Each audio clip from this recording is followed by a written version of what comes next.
The volume mixer's open like 4 times. What were they doing? Hey, yay, we're getting people saying they're getting audio, and they're no longer blind by the ear. Hi, Vader. Thanks, Vader. Okay, now everything's right. So they can see you, they can hear you. Now, if you would care to do an introduction, and then we will get started on your own time. Alright, well, before we start, hello, my name is Keizaron. This is my pal Wiggly Woo. And I have the T Taraj of the 42 variety alongside with me. Happy to be here. Battle Network 2 is my favorite game, and it's gone through a lot. Monty and Keizaron have really done a good job with the routing, and Keizaron has done an excellent job with the run. We killed the game. It's killed. It's pretty dead. Oro is working on stuff right now to improve it, but at this point in time, it's minor stuff. Yeah, I get messages from him now and then, be like, so how does this RNG work? Yeah. So maybe one day, I'll be cool. Anyway, I'm gonna go ahead and start it. Alright, I'll go based off of the stream. You can do a countdown. Okay, 5, 4, 3, 2, 1, meme. So, this is Battle Network 2. Tara is a lot more familiar with the plot than me, because me, I'm just like, plot, what plot? So he knows more of what's going on right now. What I can tell you is we're in a classroom. And now we're not. Essentially, this part of the game, we're talking about getting our licenses and whatnot so we can do more cool net things. But of course, as tradition, the Battle Network, we have the tutorial, which like hardly ever changes.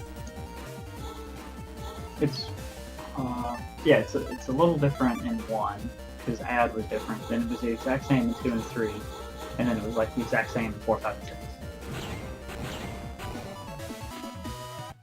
Very, very minor changes here and there.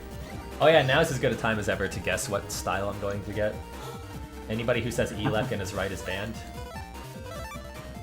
That's true. So, in Battle Network 2 and 3, you get a random style. Like you got Aqua last night. The element is locked in as soon as you pick a new game. So at this point, the element is set. We just don't know what it is until an hour or so into the run.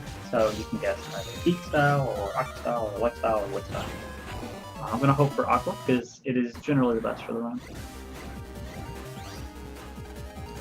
The funny thing is Aqua is the best one, but one of the very first fights, it's like what, the second or third fight after you get Aqua, it's like the worst fight ever for Aqua. I believe it. There's definitely bad fights for all elements. I'm going to go update this schedule. Get my conversation this first.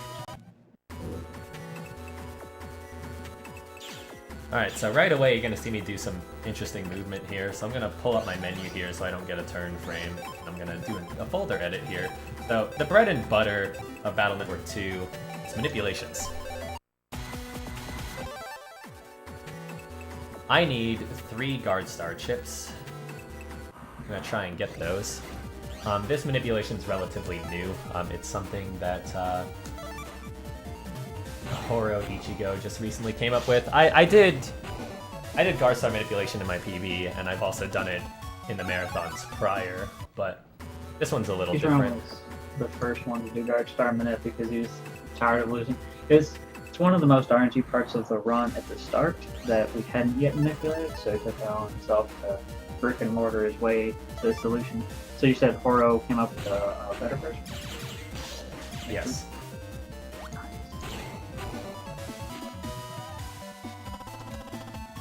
Those 2 Guard Stars right away. Go team. The thing with what I did was I did a brick and mortar thing where I just tested it on console and just went with it over and over, whereas Horo actually used the scripts like a smart person would. Yeah. Now we need to get 1500 Zeni here. Yeah, GMD's changed in most battle modes as well.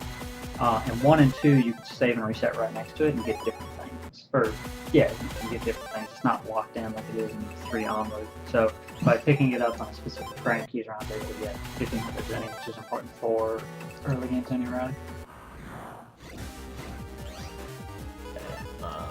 trying to remember how this one goes. I'm gonna be a little slow on these fights because, like I said, this is relatively new. This. You have to do them very specifically based off of what tutorials you get, because you're not sure which one exactly you're getting. We get Zeni from this fight. We don't necessarily need the extra Zeni, but if I get 100 extra Zeni, then we can buy an extra sneak run. If we don't get an extra sneak run, it's no big deal. We just have to YOLO an encounter, and if we get the encounter, we can run away from it anyway.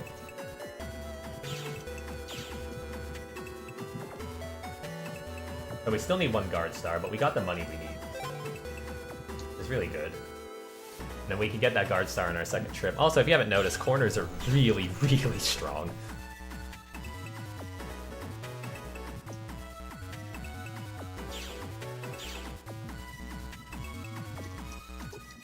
Oh, I forgot to grab...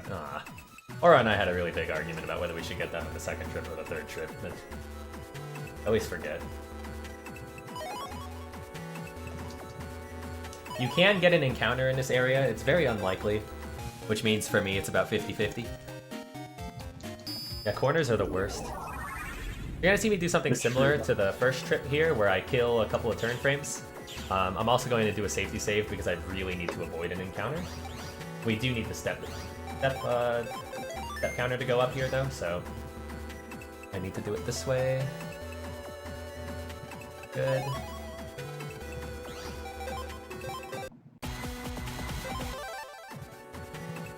This is the one I'm most unfamiliar with, so I'll be extra slow with this. LB star LB. That's that. We need guard star, so cannon 4-buster cannon.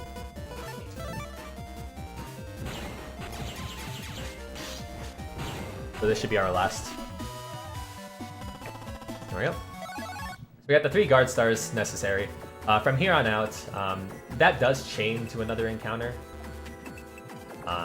So if we needed another guard star, or if we needed money, then we can do that. I, of course, am going to try and avoid that. We can't really avoid this encounter, so I'm just going to get it done and over with quick.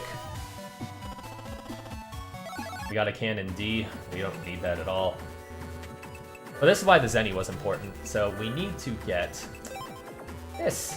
I almost bought shotgun. We need HP memory. So...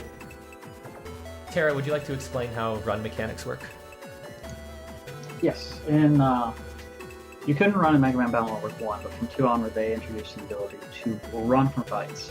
And in Battle Network 2, Mega Man's got a level. Mega Man's got a level in all the games, but it's hidden from 3 onward, because in Battle Network 2 your level is a combination of 2 things. It's your HP memory, well, I guess a couple things. Your HP memory, how many power-ups you've used on Mega Man, and whether or not you get a style, have a style. Because you just get a flat level bonus from Mega Man gets this first style change. And each area, it may be fight specific, but it's consistent throughout the area, has a specific level that if you meet or exceed that, you have a 100% chance to run. It's supposed to be a bit more random than that, just because of some bugs in the coding. It basically works out to where if you exceed the threshold, you'll run in 1 turn. If you're a little below it, you'll run in 2 turns. And if you're a lot below it, you'll run most of the time in 3 turns, although that one does have some variance in it. Further, if you have a high enough level to run in 2 turns, sneak run will work. So you can sneak run to completely avoid encounters before you can 100% run from them, which is backwards of how Battle Network 3 did it. If you watched that earlier, your 100% chance to run happens before you can sneak. Keizaron, you want to talk about the fishing in the doghouse? Yeah, so... I mean, you saw the safety save there. That's because we don't want an encounter before I get to the corner. We need some we need some dash chips. So I'm gonna try to utilize this corner. I'm gonna try to get these fishies to show up. So, if you haven't noticed when I was getting the guard stars, I was doing very specific things in the fights. Same thing with this. So we're trying to get dash attack star. G works too, but I just always go for star because it's more convenient. Mm-hmm. Star lets you take it with different chips, which is important for future setups. And as you saw earlier, I saved here and then ran and got an encounter. We need to get to this corner without getting one, so the save is a safety save. More often than not, in actual attempts, I wouldn't do it. I go for 2 encounters here that are both double fishies. This one's the fastest. There's another one where they're both in the same row, and it's a little more work to do, but it's not too terribly much. It's a couple of seconds slower overall. But overall, that was pretty quick. Not too bad. So now, one of our lovely friends is dying to gas exposure, I guess, so we gotta be a hero.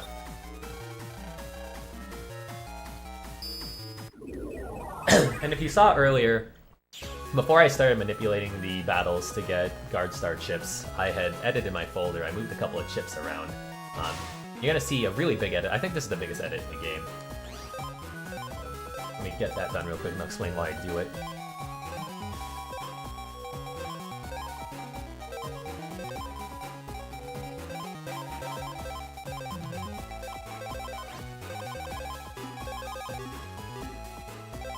Alright, so I just thought it was a really big edit. The reason why we do that is because the way that the game handles battle RNG. So by putting certain chips in certain slots, I increase my chance of drawing them in fights, and it's increased further by the fact that I'm resetting. So if we reset and start the game on certain frames, then we'll always draw certain chips. So essentially what I did there was I put in a lot of my powerful chips, like my guard and my dash, and then I also rearranged my swords, that way this AirMan fight could go relatively smoothly.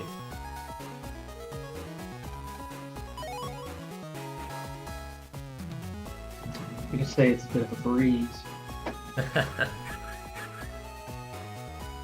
Yeah, but the folder edits are actually the most serious part of the run for RNG manipulation, because they're what tie all the setups together.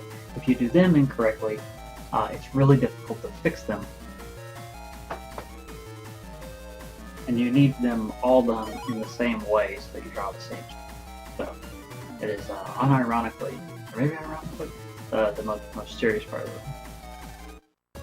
The thing about the manipulations is the best you'll usually get is 50%. So because of that, we'll offset it by getting multiples of chips. So that's why I have 3 guard stars. That's why I have 2 dash attacks. We're gonna have 2 different GutsMan chips eventually.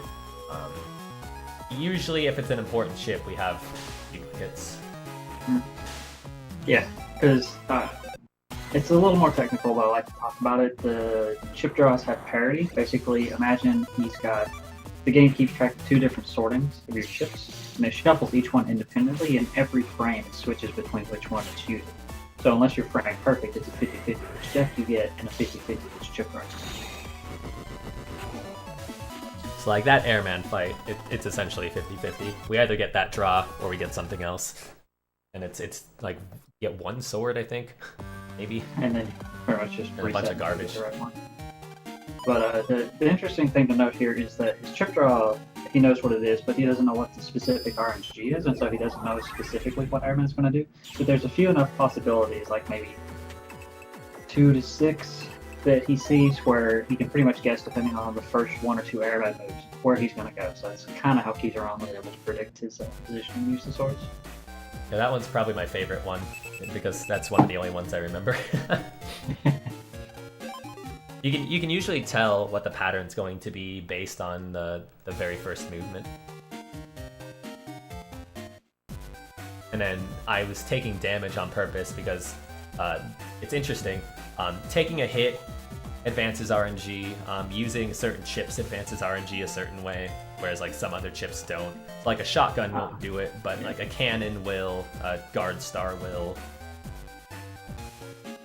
Yep, because basically anything that's random, whenever the RNG value is utilized, it is advanced to the next one in the same manner.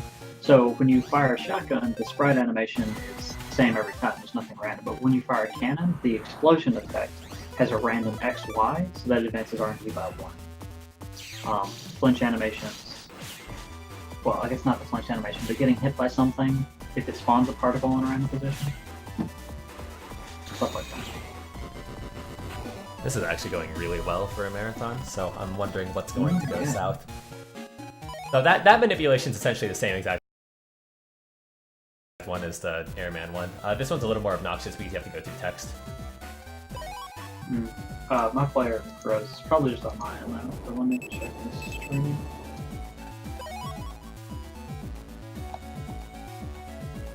I sure hope it was only on your end, otherwise I'm a cheater.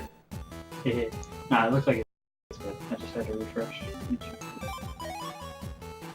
That's the last time you're gonna see me draw 5 S chips like that.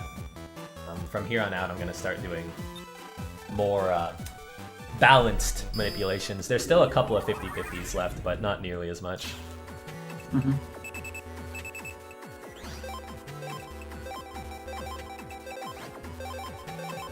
Swords also kind of lose their effectiveness over time. But in particular, now that we've beat GutsMan, we've actually been, if you can guess from the dash chip and the guard chip, there's a particular strategy that we're working towards that we'll be using for the first majority of the game, and then we'll switch to another well-known strategy. So these gauntlets are where the RNG manipulation really, really shines. Yeah, because the crazy thing here is that if you hold start, you'll skip the cutscene in between the fight, or it jumps automatically, I forget, one or the other. Basically, you can go from one to the other with the same number of advancements, so if you play the fight the same, because in the overworld, RNG is advancing 1 per frame, just because that's how they made it work, but in battle it freezes, because they just didn't want to waste the CPU cycles advancing RNG needlessly. So it only happens whenever something random happens, which we talked about earlier, like whenever a cannon hits the explosion effect, it advances RNG by 1. When a virus is destroyed, it advances RNG by 4 because there's 4 explosions. So when you factor all this in together, crunch the numbers, and we know ahead of time which chips we're going to draw, you can pre-plan the entire fight. And because of the whole parity issue, one deck of the 2 that you have is going to get shuffled less, generally. So you aim for that one. And because once the fights are started, you can know which RNG you're on, so you can fix parity. So you like double your odds of getting the correct chips. It makes folder stacking easier. But it was a whole lot of work that went into it, so like shout outs to Monty for figuring a lot of that out in the initial stuff. Now that is normally faster. I busted somewhere I shouldn't have, so I kind of goofed, but it still wasn't too bad. Like overall, it's a lot faster than without. Yeah, that basically demonstrates the parity. If you fire one buster shot, that'll advance RNG by 1, and that'll flip which deck you draw. So if you draw the wrong one, you won't get the chips that you're intending. Oh, if you don't like this internet design, wait until we get to Battle Network 1, my friend. Yeah, there's a lot to keep track of in the gauntlet fights, because you have to know, okay, what's my RNG, what do I need to do to get it to the correct value?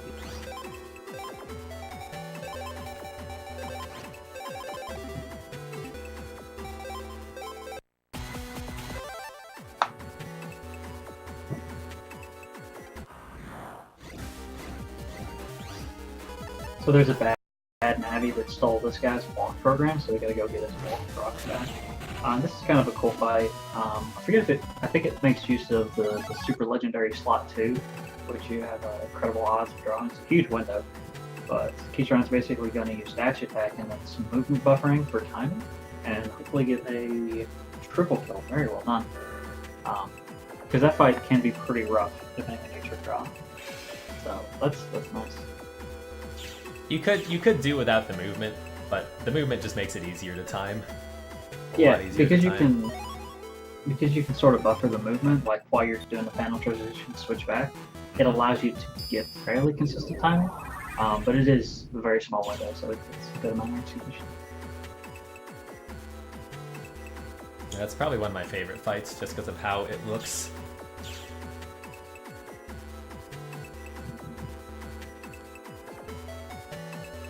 And then that's a nice little routing optimization that Manip can take advantage of because it has all that extra Zeni, is it can do the shopping at a different time, and then jack out back in, which you have to do, which is faster anyway, so that cuts down on walking. There's a lot of nice optimizations like that for Manip.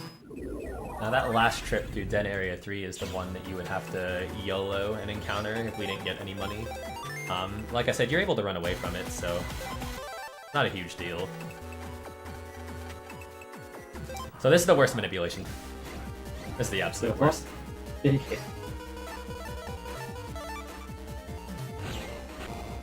We absolutely need wide sword and dash. And then even then, this was not cooperating with me yesterday, and I don't know what the issue was. But it looks like it's doing fine today. It's another parity thing where like 50% of the time you can just lose coin flips. Keizaron knows all about losing coin flips. Coin flips are why we made guard star manip. Particularly this second fight's the worst one. So GutsMan plus 30, because Met 2s take a defensive stance, and we just don't have a lot of good options to hit them, especially in the back row. So that fight saves a ton of time, even with the time stun. Okay, this gauntlet was actually just flat out perfect. That's really good. I'm pleased. Granted, this last fight's always a pain in the ass, like even if you have the right chips. Because B tanks are jerks. Because of that. Dodged me.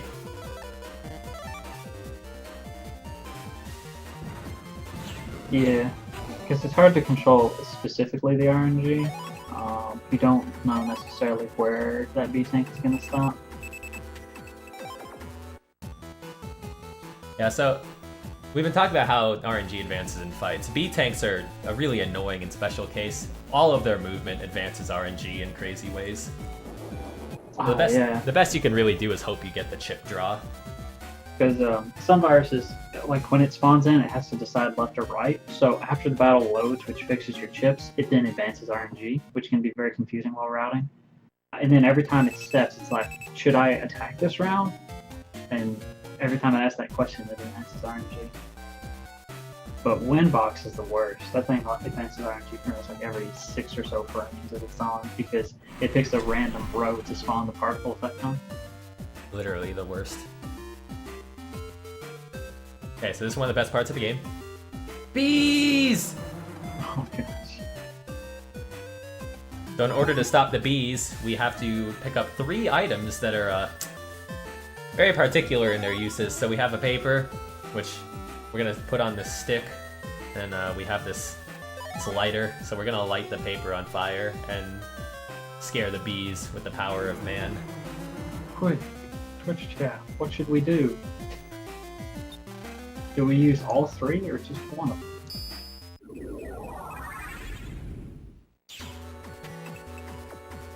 Also, this particular statue that I jack in bothers me because this BMD is not properly centered. Oh, it's off-centered? Yeah.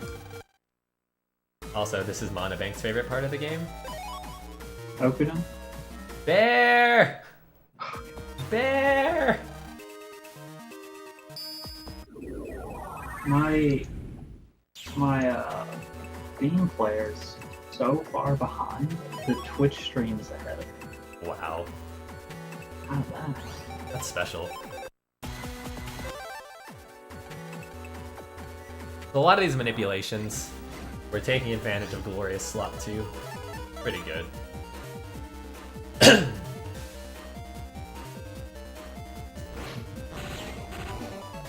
Dash is Dash is incredibly powerful from the beginning of the game. Like, I have absolutely no doubt that they did not think about how early you could get that and how powerful it would be. It does 90 damage, it's pretty tremendous.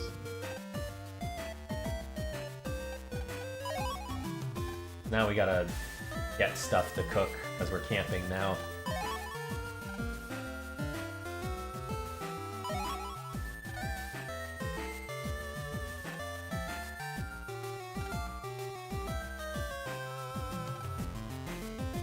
Now that we're trying to enjoy camping, you know, of course, something goes wrong.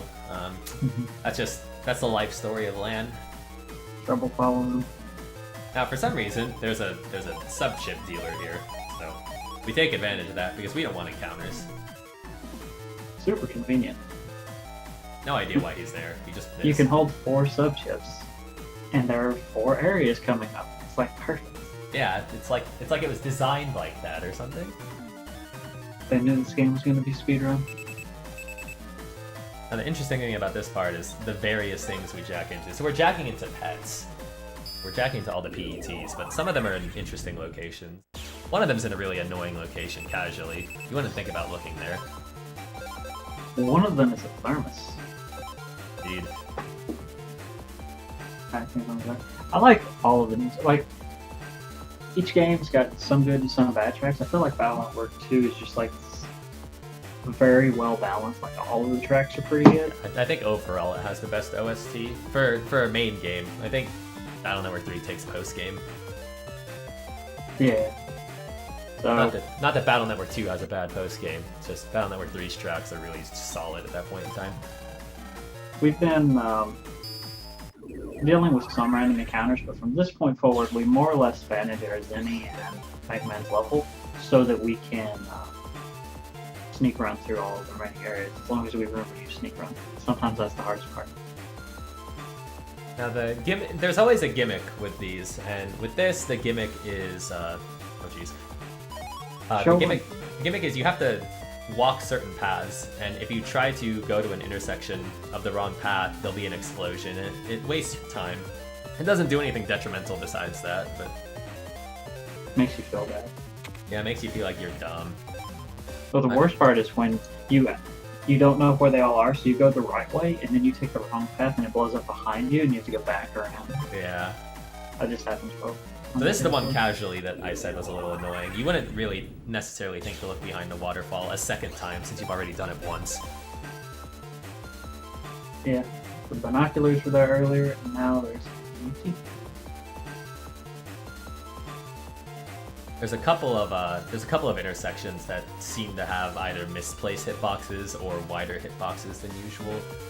You'll see that in the next comp. You'll see me be like really veering out of the way. Also, you'll notice that I'm picking up these BMDs from behind, because if you pick them up in front, you have a really high likelihood of setting off the explosion. You can get it. I don't know like quite how tight the pixels are for it, but Same. just a lot safer to do it this way. Mm-hmm.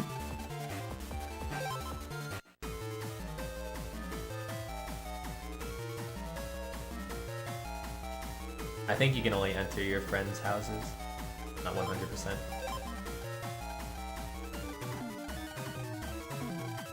Correct. Trying to think.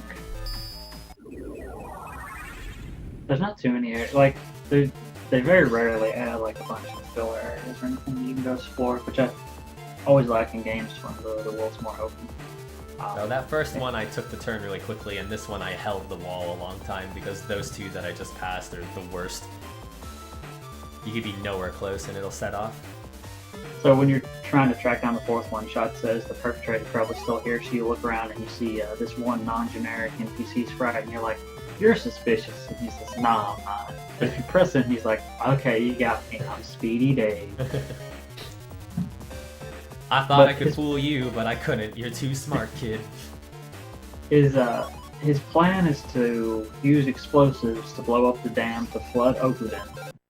And he's standing here. We never said it was a good plan. Gospel has some questionable planning. I'm gonna go for the swag. Yeah, which actually, since we did into earlier. Yoink! Did you get him? Sure did. So this is where we start using the Gut Shoot programming bench, which you can get early on. It does 400 damage, and it's really good, and we can get a lot of the chips. Like Dash is good on its own. Guard's okay filler. But Quickman basically moves around randomly, but he moves a set number of times. So Keizaron counted his movement as soon as he moved the last time. He's getting ready. He'll always move in front of you to attack at the start. The strategy varies a little bit differently. And then you can either wait and get hit, which is safer, but if you count moves effectively, you can Gut Shoot early. If you wait until after he attacks before you get hit, Gut Shoot will just impact the boomerang and you'll feel really sad. So this part of the game always makes me smile a little bit. Not because it's necessarily like a fun part or a funny part or anything, but it's a really, really good metaphor for life. So, you know, we just beat a boss and, you know, we're feeling really good, right? We want to advance. And, you know, it's like, yeah, I'm on top of the world, And you go to the part you need to go to, and it's like, oh, I can't get past it. So now we're gonna have to do all this stuff. You gotta do this trial and error of, oh, well, I can't go here, so I gotta do some extra stuff before I do it. And like, that's just the crux of the game at that point in time. Like, oh, I need to go here. Oh, I can't. I gotta do more work. Oh, I can finally go here. Oh, well, you know, turns out I still have to do more work to get even farther. Yeah, Lan only wants to go to Yumland because it's summer vacation and he has to do a school report. And so he finds a balloon with a letter from someone wanting to be a pen pal in Yumland. And Mega Man said, hey, you could do your report about this. And Lan's just thinking about, oh, if I make friends with this pen pal, I can go to Yumland and eat lots of delicious food. That's a good idea, Mega Man. We'll do a report on Yumland. Yeah, so, you know, because we're hungry, we want to try food, Lan we're gonna have to get a brand new license and everything.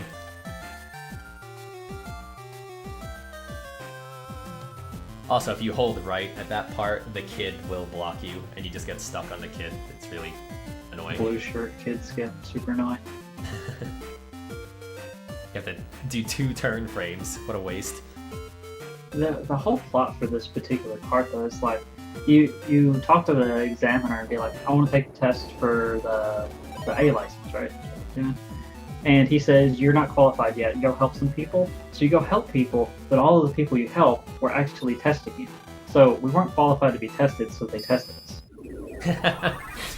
I completely forgot about that. That just makes this stupider. What a game. What a game.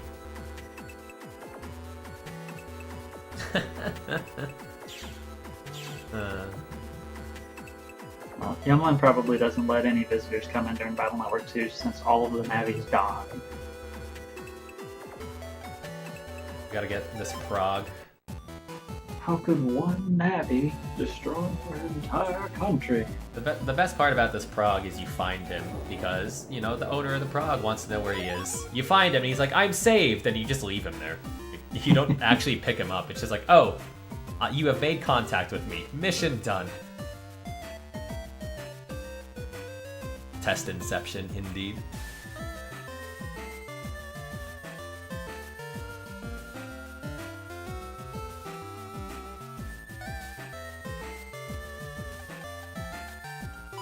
It's so much easier to do the turn frame after initiating talk on a joystick than it is on a D-pad. So you're using the GameCube controller right now? No, I tried to use Cube controller, but I was ruining a lot of the guard star minutes when I was practicing with it because I guess my turn frames were really bad.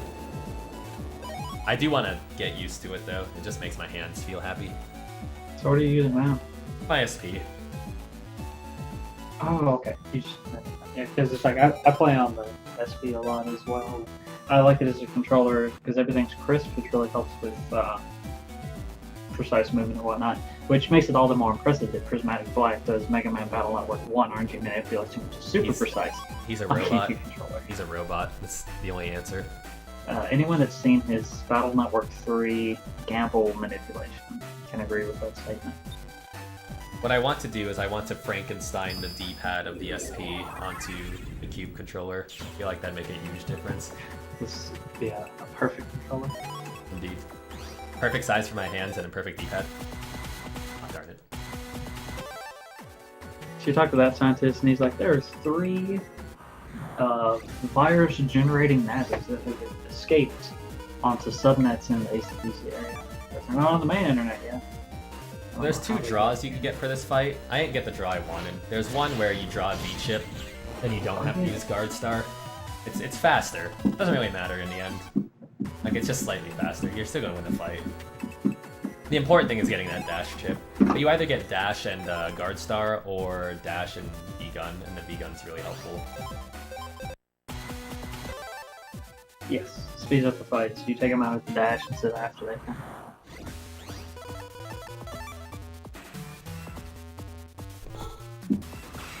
So this was actually interesting, the route. I think it was Monty that came up with this one, but I couldn't find a consistent setup standing inside, so he was like, let's just stand on the corner of the street. Really good manipulation. I should be +3 him, but it's funner. Yeah, unfortunately you have to shoot only does 400 damage, so you have to come up with a little bit of additional for GutsMan V2. GutsMan V2 is essentially the reason why we looked into manipulating every fight. So Doisim actually had a bunch of manipulations for boss fights, and when I started playing this game, I wanted to apply it a little further to some annoying fights. There was one fight in particular that made me want to do it. It was a fight against 3 spookies, and that's really annoying. And I had found that if you reset really quickly, whatever was in slot 2 of your folder would always show up if you had something regged. It was really, really nice. So we had a little meme going where it was consistent GutsMan V2.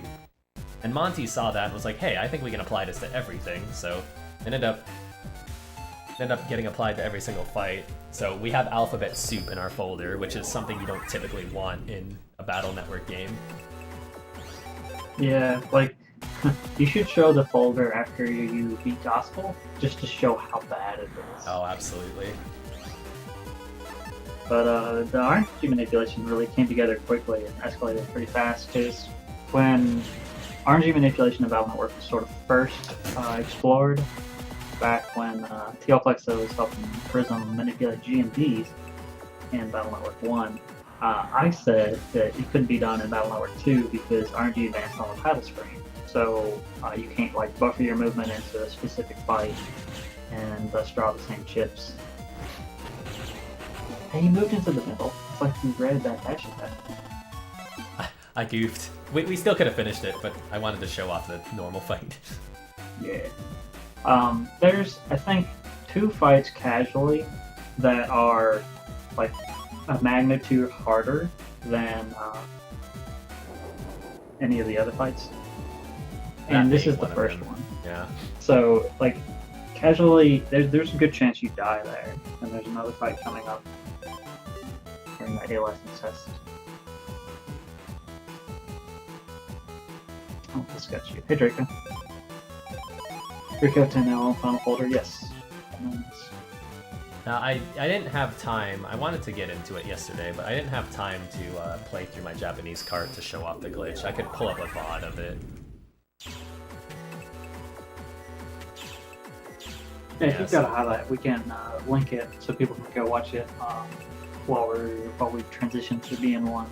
So I'll take a couple minutes. Good idea.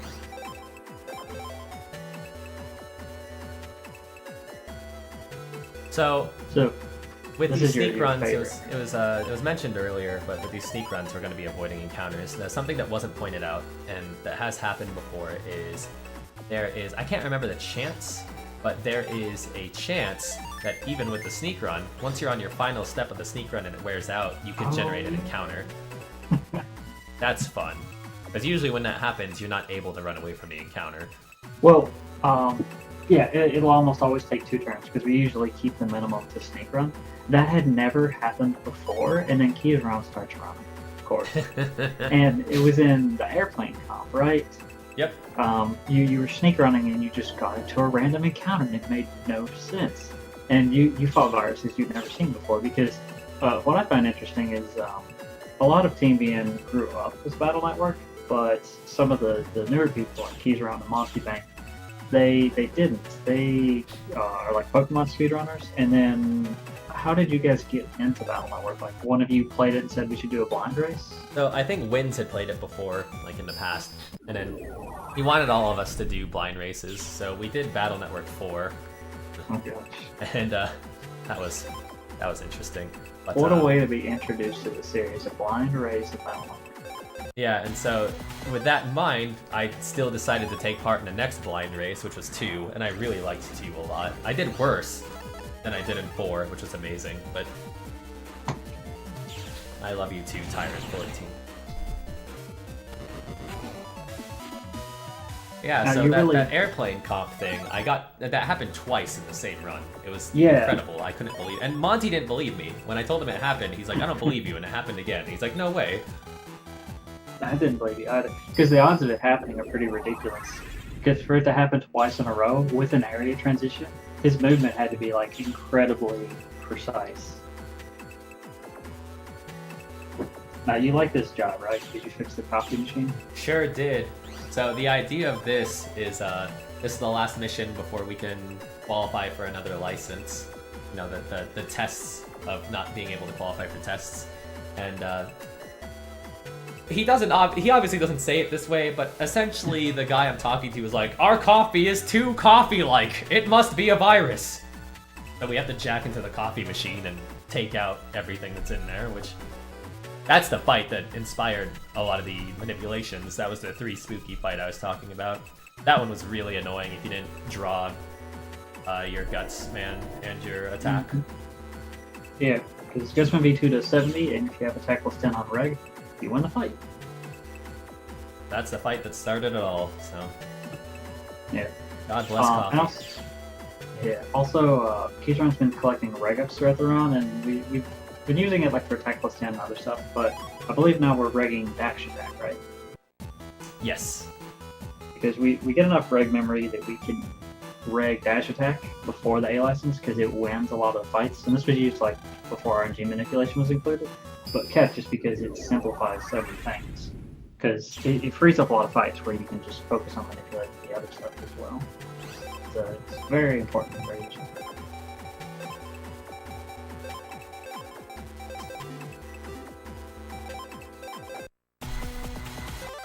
And the nice thing about this is because I have dash star to reg, like if I ever need to use more than one chip, I'm totally fine.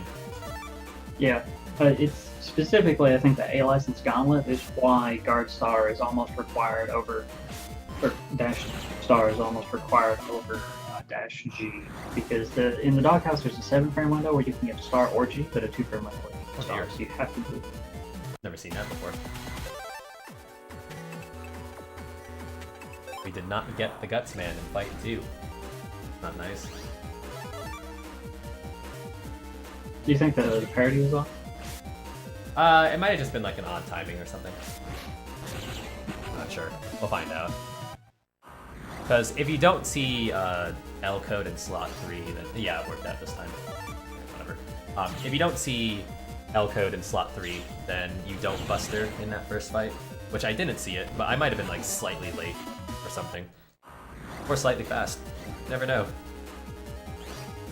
Yeah, it's really hard to tell what your RNG is at the start of the fight, but once you get it right, then usually you can carry it through. Like for the second fight, I used GutsMan. GutsMan, when the screen checks, that advances RNG. When the Ghost moves, that advances RNG. When the press buster shot, that advances RNG. But all of that's been calculated to carry through. The hand is pretty annoying too, because they advance RNG by like a seemingly random amount. So you can't control parity out of some fights. You have to stack both decks, not just one. But with dash attack, sometimes you don't need to stack them. The best scenario for that fight is you get a plus 10 as well, but it's not heavily routed to try and get the plus 10 because you have dash regged anyway, and you put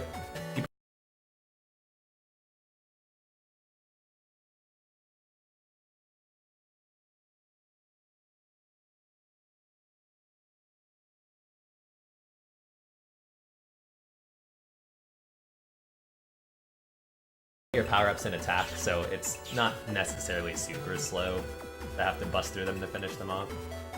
Yeah. That's one kind of difference between manipulation and non-manip is non-manip will put all the power-ups into charge and use the element buster heavily, but in manip, there's no fights where you really need charge. The strain. Are you so good, Keizaron? I'm there.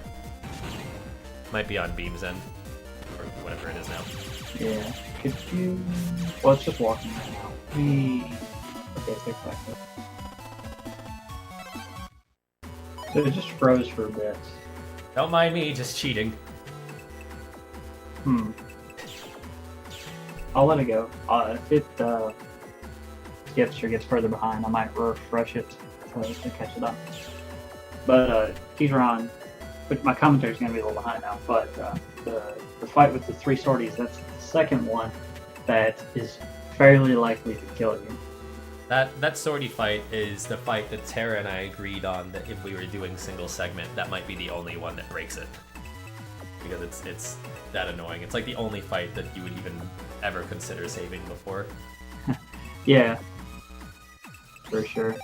If you have dash on reg and you move just right, you can kind of bait them into lining up, but even then you're still dependent on the chip draws, because after they attack 3 times they'll area grab you, and if they get separated or if you lose counts, they can area lock you. Snowmar says, what are we waiting for, Snow?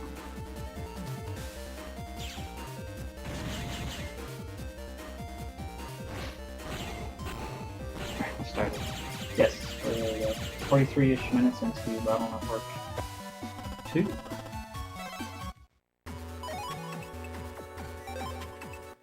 And now that we defeated the 2 bad mans, oh boy.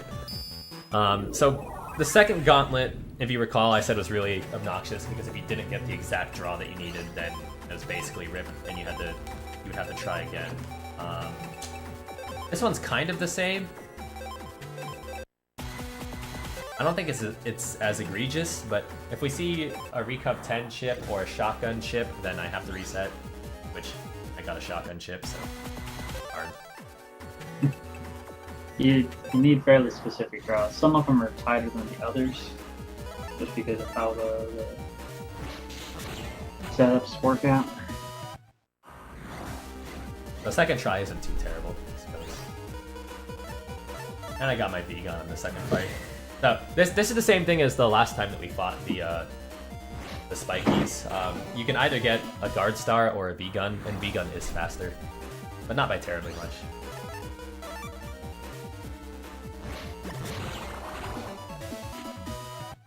So the rest of these fights are easy peasy.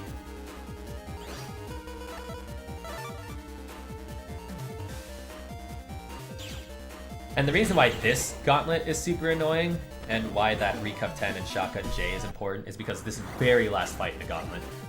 So we have really high HP characters. What we want is we want to draw double GutsMan.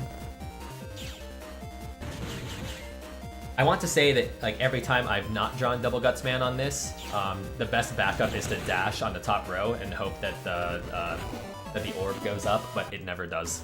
And I think it's just a case of like that's just how the RNG lines up whenever you get there. Yeah, normally it's a 50-50, but since we're maniping, it's probably skewed to one of the directions. Indeed.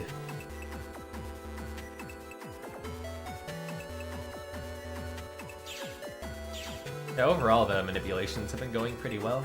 I'm rather pleased with how this is going. This is a lot better than some of the other marathon showings of this. Sometimes the game conspires against you. Yeah, during practice all of last week, that Gauntlet 2 was evil. Like I spent like 10 minutes trying to get it to work. It was pretty rough. And we got it first try this time.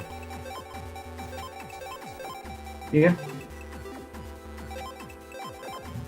It's stuff like that, which is why I said that Battle 2 won't be manipulated. It's not in the same way Battle 1 is, but through a lot of effort from a lot of people, it has definitely changed a lot. But Keizaron's got the A license now, so we can go to Yumland on the internet to try and find the pen pal that Land got. We're going to pick up the last couple bug frags. And bug frags in this game, there's a fixed number, there's 32 of them, they're all in Blue Mystery Data. And where we collect 8, right? Yes. 8. And we get 1 chip with that. It's a pretty useful chip. And all the bug frags that chip is essentially like the most important chip in the game. I mean, there's 3 or 4 that you can say that for, but that one really makes a massive difference. True, it does. Yeah, but bug frags are basically just like a form of currency, and every single bug frag is hidden, like not hidden, but you know, they hide the BMD in a spot that's like under a bridge or behind a sign. Like probably 90% or so are just completely hidden. Some are out in the open but behind a barrier, and others aren't. You can just barely see the top of them. But ShadowMan, who we saw on Network Transmission, this was the job that he was alluding to in Battle Network 2, and his job was to steal something from Yumland, and so he deleted every single Navi in this area except for one. It was our pen pal, you know, because part of the alliance. Oh, the corner set up. Yeah. And just completely randomly, this guy shows up. Hey, I don't. Cutman has no business being here. I don't understand. He's just here. Whatever. Go Cutman. And he's got 600 health, so we need to do like 200 damage in addition to the shoot, which is why we'll like use dash attacks extensively. Also, Cutman's gonna we finished the fight with the best chip in the game. Sorry. I'm on a delay. Let's see. Can't wait to find out. Oh gosh. What if I told you I may or may not have routed it, so I get that? Oh, I believe it. So, Cutman's movement's fairly predictable. The lower his health gets, the fewer moves he makes. Once he's below 100, he'll move once and then move in front of you to attack. Every 2 steps. So this is... We do get some optional stuff to make the run easier, but this is probably the most blatant example. So I'm picking up a mini quest where I'm gonna get a bunch of Zeni, because we need the Zeni, and the only other place we can get it is a GMD later on in the game, and it's faster, but no, where am I going? It's faster, but it's not consistent, even with manipulation. So we take the safe strat, especially during a marathon. Yeah, like it works out to where if it takes you more than a couple tries to get it, you lost more time than you saved. But since pretty much all of Yumland got deleted, now Utopia is on high alert, so you see a whole bunch of officials and everyone's telling everyone to like stay off the internet. I'm sure that's working very well. Yeah. Beware the internet. Never enter it again. But we're basically trying to get some information about stuff. I actually don't remember. It's been a long time since I have read cutscenes. They do exist. Also going to pick up a couple sneak runs and HP memory to maintain our ability to sneak go to their level. Mess that up, darn. Nah, yay! I got ahead, yay! Did it. Okay, so that mini quest that I was talking about, we talked to this old man, and this is what makes it super slow.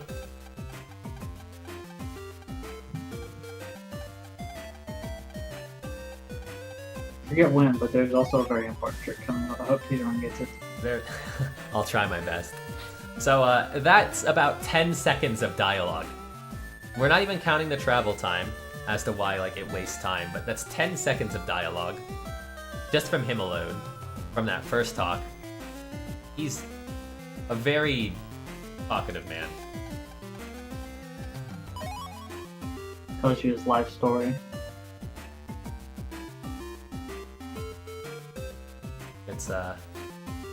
It's quite the waste of time.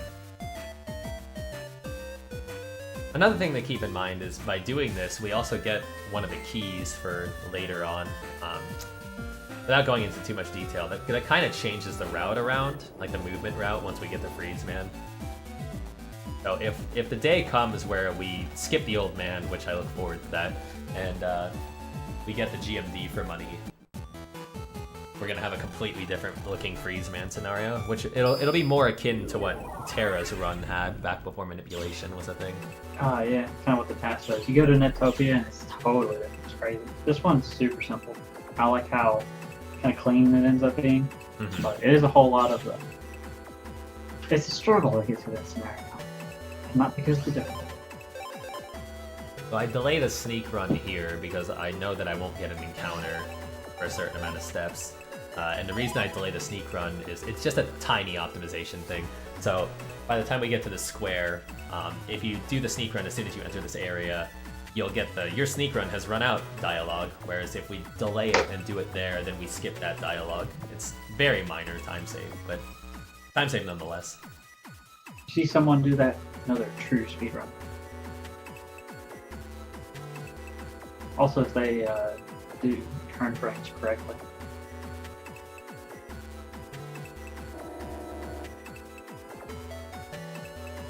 Turn frames are the best.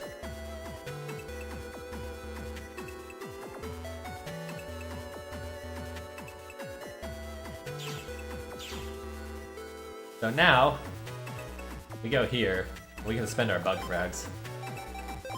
8 gets us an attack plus 30 star.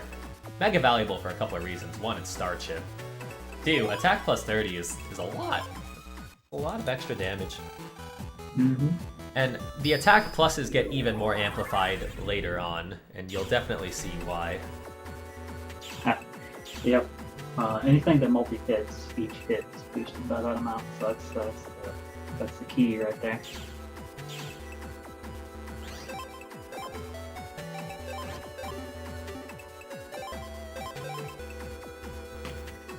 Corners are too strong. Agree. And that purple Navi, you give him note data, and he's like, "Oh, you want the key to Yumland's national treasure? Sure, here you go." It's like, why did he have it, and why did he just give it to some guy? Well, you see, how can there's an explanation somewhere on what it is. Sure, There's it's an explanation. explained in the accompanying manga, right? Explained in the extended lore.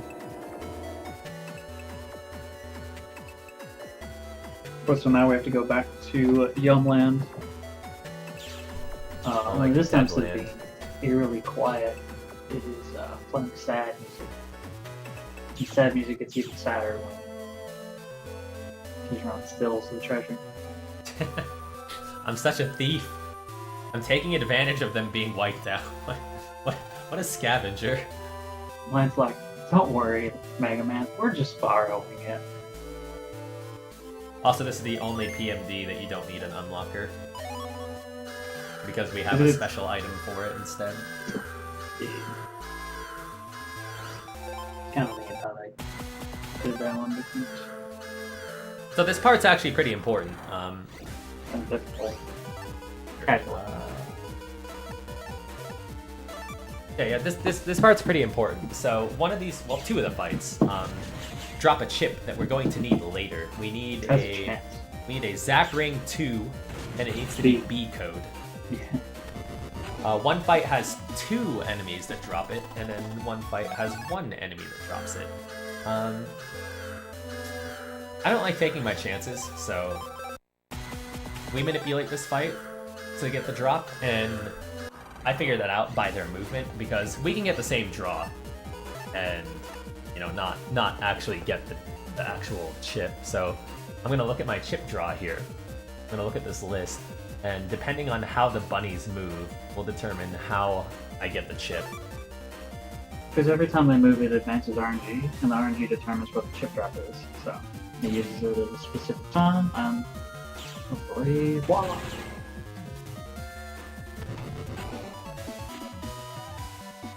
And we got the chip that we needed. Go team. The backup strat for that is about a minute out of the way to go fight 3 of these bunnies. And at that point, your folder's got a few more tricks up its sleeve, so you odds are good that you can actually save just in case. Using this loading trick is not a glitch. Correct. RNG manipulation, I think I'd categorize it as a glitch. Well, the best way to describe whether RNG manipulation is a glitch or not is imagine like a platformer where the bosses have set patterns. Would you consider it a glitch if you didn't take damage from them because you knew the pattern? That's what RNG manipulation is. It's just a pattern. I got it. Basically, taking advantage of in-game systems rather than... Hey, I got another Zap Ring. We did it. I hate What that. are the odds?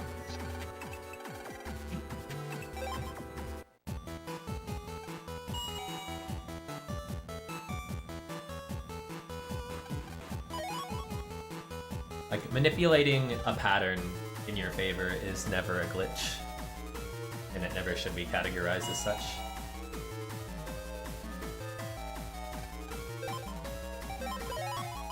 Because one of the most basic explanations of glitches is a behavior that isn't intended by the game.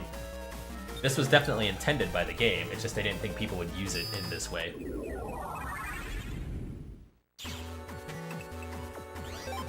Alright, so now that we've got the thing from Yona, we give it to Dad, and takes a look at it. Actually, I guess he installed Mega Man. And now we go down to the square, because now Lectopia is getting attacked, but it turns out it was just a diversion. Now we have to go back upstairs and perform a very important trick, and then go start the next turn. I was not taking my A input there, that was weird. Oh, we get Fireblade. Do we use Fireblade? Yes. I really wanted that to be a thing. Because it's like, that guy gives you Fireblade, and then it's a goofball or a buffball enemy, and Fireblade reaches 2, pierces, or it'll like go through his mask once it's extended, and it does double damage, so like that plus 30 is most of his health, and it's sort of on the dash as well. Oh, but taking advantage of the guard there is pretty cool.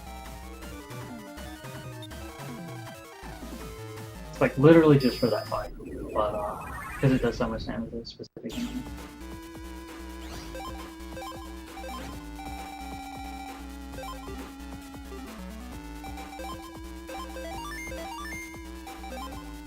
Oh, she's running away from you. Yeah, so, you never see me go for that cliff and runs because I guess because of the way that I don't know how affected the overworld is, but every time I get to that part, she's never going in a cooperative manner, so I gotta like pump her from behind. I think it depends on when you pick up the power up. Maybe because leading up to it and skipping the cutscene, she's moving. Yeah, but basically, in Battle Network 1, 2, 3, the way collision works with NPCs, if you stand next to one, face the opposite direction and run towards it, it skips the collision check for like 1 frame, so you can clip into people and through them. Okay, so the task does that to save like 1. Try and show this off real quick. Oh yeah. Darn. It's gonna add some time, but I mean, I'm way ahead of where I thought I'd be. Okay, she's doing fight. Okay, so as you can see,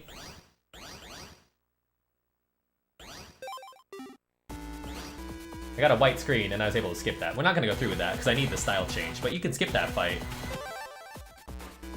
So in a single segment run, it's faster to skip this fight.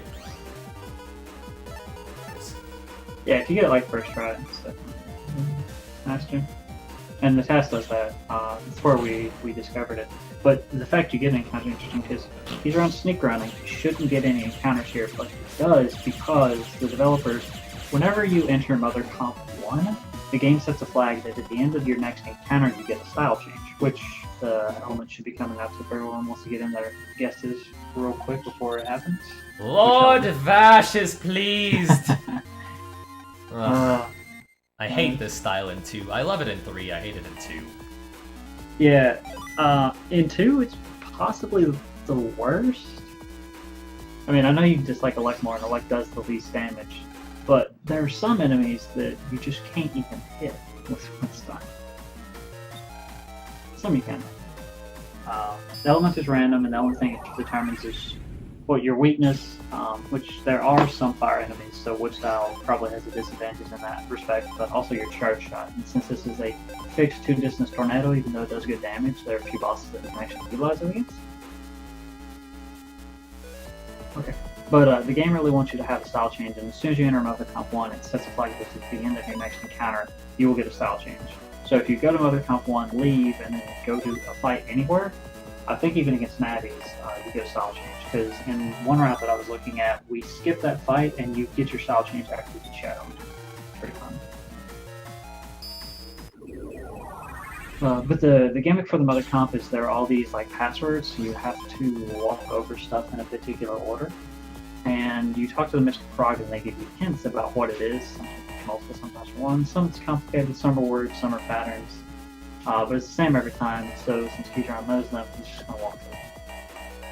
H-knife! Some of the passwords are super secure, like cat or apple. or Wig Gym Mask H Knife. Good old H knife. There's one coming up that's really good, and it's actually like a legitimate password. We got Spider there. We got Apple here. This password is just B.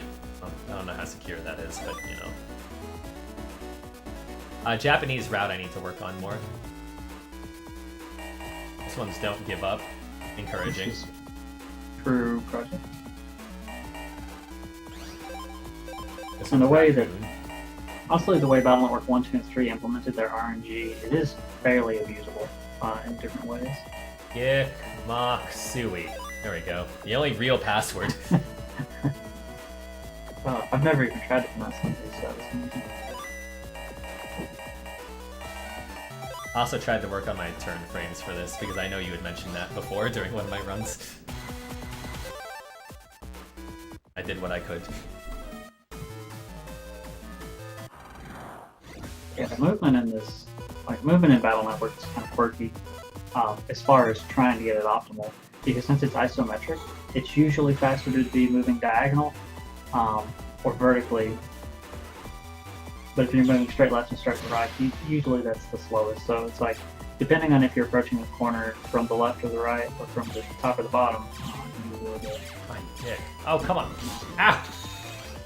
So ShadowMan He's a dick. teleports around, and he'll sometimes he'll do like anti-damage where he'll walk it, jump up in the air, and throw something at you. He's got shadow clones that stick around, kind of distract you and absorb hits. And if he gets below 300 health, he'll summon 2 blue clones. That shouldn't happen because we're probably just going to guess shooting twice at the same time.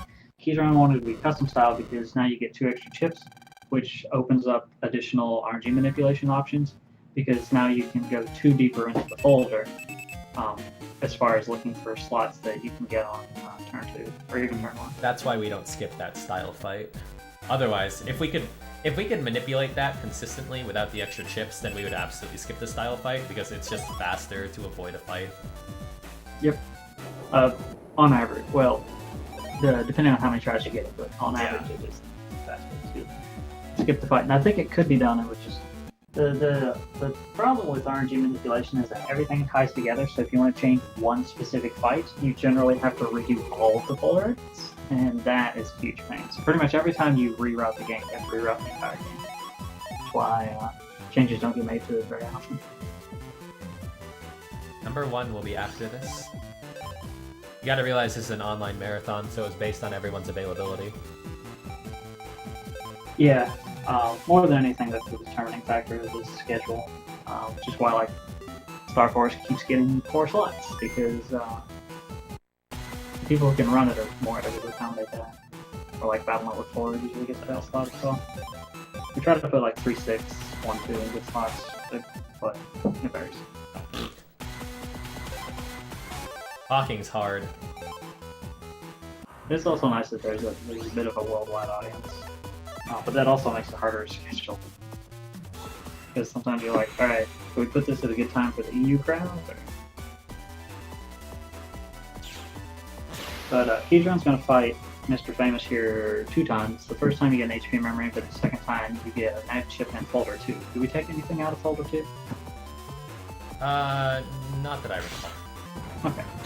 There's a few chips in there that are pretty good, and I'd recommend taking it for a single segment or an ominous. But if they're not needed for minute, then it's faster to just skip them. But there's some good ones in there, some good GM Star Code chips. The main thing is we need to beat him twice, because the second time you beat him, you get Gateman. Oh, Gateman's quirk though. Oh, you didn't lower his health first. So what I would recommend is, whenever he gets below half health, even by 1 HP, he'll summon the Remo Gate. So you can, if you can kill him without summoning the Remo Gate, it's a little easier. So, since you're wood style,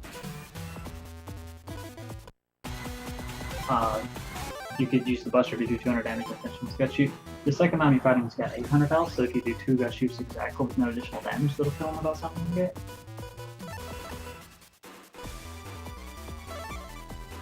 I'm not gonna reset over and over for this. I'm just gonna try this.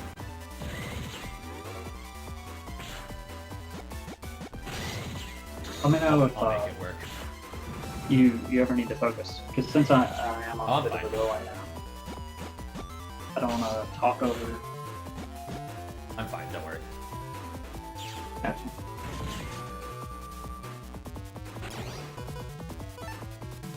I want to do that so bad, but I'm not going to be able to. I didn't recognize this draw. Apparently this draw would have worked, but I didn't recognize it.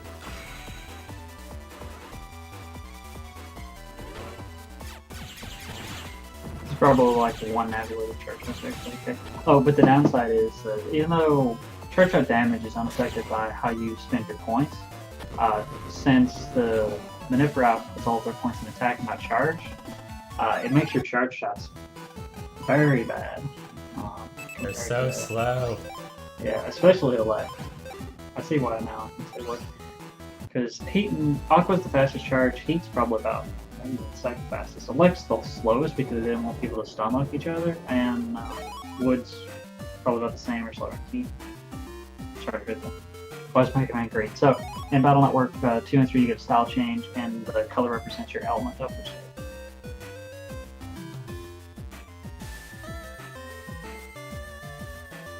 No, that first fight, I brought out the Revo gate on purpose. That way we could talk about it. I see. Yeah, it is nice to show off some of these mechanics, because oftentimes, like in the speedrun, a boss battle will have something cool about it, but then you'll just kill them and you never see it. So. Rainbow Gate sometimes opens up and a hand comes out of nowhere and just grabs your face. It's spooky. I never understood the hand thing. I understand the shield. Like, shield is a gate to hit him, but I never understood the hand. No idea either. But I believe Mr. Famous is Navi. I think every time is like fan contest. I forget the exact details on which one, who. But that's generally what they did. Mr. Famous itself is a bit of a cameo, I think, one of the developers or someone associated with the team, and then they would do a fan Navi contest, and that would be Mr. Famous's Navi. So maybe that stuff was in their design, and I'm like, okay, we'll do. Yeah. But yeah, someone mentioned Gator, and that's why we got Gateman. You will see it at the next boss fight. But now we have to do some international travel. Since we're apparently an official net battler, we're going to fly overseas to the official Net Battler Association meeting. Super secret. We have to go flying, and actually to get on the plane, you have your metal detector and then take your PET, which is weird. It'd be like taking your cell phone on modern day flights. Like, I don't understand why they did that. But then show it's like, I'm an official, I'll do what I want, and he gives you your PET back. Oh hey, I got another dash attack star, we did it. Nice. When you're landing, you talk to the guy and ask if you want to enable a translation system. You actually say no, and if you give the correct answers, Mega Man's impressed that you can speak Metopia, which is basically wingdings. Oh, I should have done that, darn. Or American. But Keizaron beat the mugger. On the way to the plane, you lost your PET and then you got mugged. And I'm guessing about this point on the stream, you're also getting in a car with a stranger, and he mugs you again and takes all of your chips. But now you're Zeni. He's got his priorities. So Mega Man lost all his Zeni, lost his PET, and lost his chips, and lost his passport. So this is welcome to America. Yeah. Which is what Netopia's sort of represent. Is it Netopia or like Europe? I want to say Netopia is more like UK? Just because of the castle? Like that. That's basically that. Yeah, but the mugger's super nice, because even if you lose to him, he's like, psh, Electopians are weak, but you don't get a game over, so you can keep challenging him for your money as many times as you want. Actually didn't know that. Yeah. Lang gets a little upset, so he throws Mega Man on the ground, calls him a mega dummy, and then when he comes back, then his passport gets stolen. Okay. So he gets mugged 3 times. Forgot how that works. So now you gotta like look around, you talk to the old guy, and he's like, grumble, grumble, talk to Jim, grumble, grumble. Grumble paw. So this is the fight I was talking about that is absolutely, absolutely, absolutely awful if you get Aqua style. Have fun dying. Oh, yeah, okay. I think there's an area grab in the second folder, so if you get wood, what you can do is break area grab and then just buster him, which is kind of funny, but it's in no way faster than regular manipulation. It's just fun. The West in general. Okay, That makes sense for you. Shoutouts to Weekend Long in chat, or Fuchima. He is another really old Battle Network 2 runner, back before we knew manipulation. It's called Amarope. Oh, I sure hope it is. That'd be funny. Oh yeah, it is.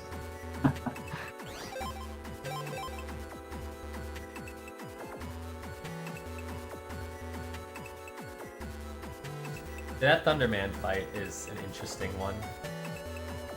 Obviously manipulation saves today, but... So that 10,000 Zeni GMD I was talking about is actually here. Like, it's the one I just passed.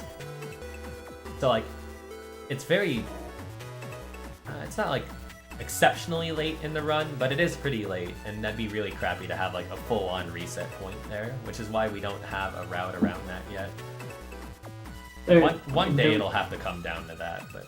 There's also the possibility that, because you get bugged, if you don't have any Zeni that you care about, then you can just skip that fight. Yeah, so you'd skip the old man, you'd skip that fight, so you wouldn't fight him, so you'd save that. Like, there's time save behind it, you just need to get it. Yeah. There's definitely more potential for these games. It's just Battle Network 1 and 2 are hard to route because since you have so much control, you have so many options. A lot more to consider and ramifications for effects going out. But Keizaron also just did some shopping. He bought some very important chips, 2 wins, 3 fans, and we picked up GateMan earlier. So do the math, and I think we'll see how that's going to come together in a bit. Let's go shot and roll. This is the second biggest folder edit in the game, I believe. If anyone has Franker Case Z, we actually have this code. Yeah, this is a big folder edit because this is the change from Gut Shoot to Gator. So there's a lot of stuff to take out and put in. We also have to take out Guard Star, which Jim, in order to give us information, we had to promise him the super rare Elitopian Guard Star chip, which I think Keizaron might agree that it actually is rare. Yeah. So casually, you're like, I'm not sure. The best The part problem is is all you. you don't have that chip by now. There's somebody that has like 100 of them near the castle, and they'll just give you some. Yeah. If you don't have the chips in your folder or in your pack, because you got mugged, so you don't have any chips, you can talk to that person. It's like, oh yeah, I got this bag. It's 30 Guard Stars. You want them? But at that point, it doesn't much matter since those feeder. Alright, now we meet the next run advancer. Meet Gator. So, Gator says he does 100 damage, right? So, you know, okay, cool. Well, 100 damage. Well, the 100 damage is per projectile, and he shoots out 3 projectiles, and they're all homing.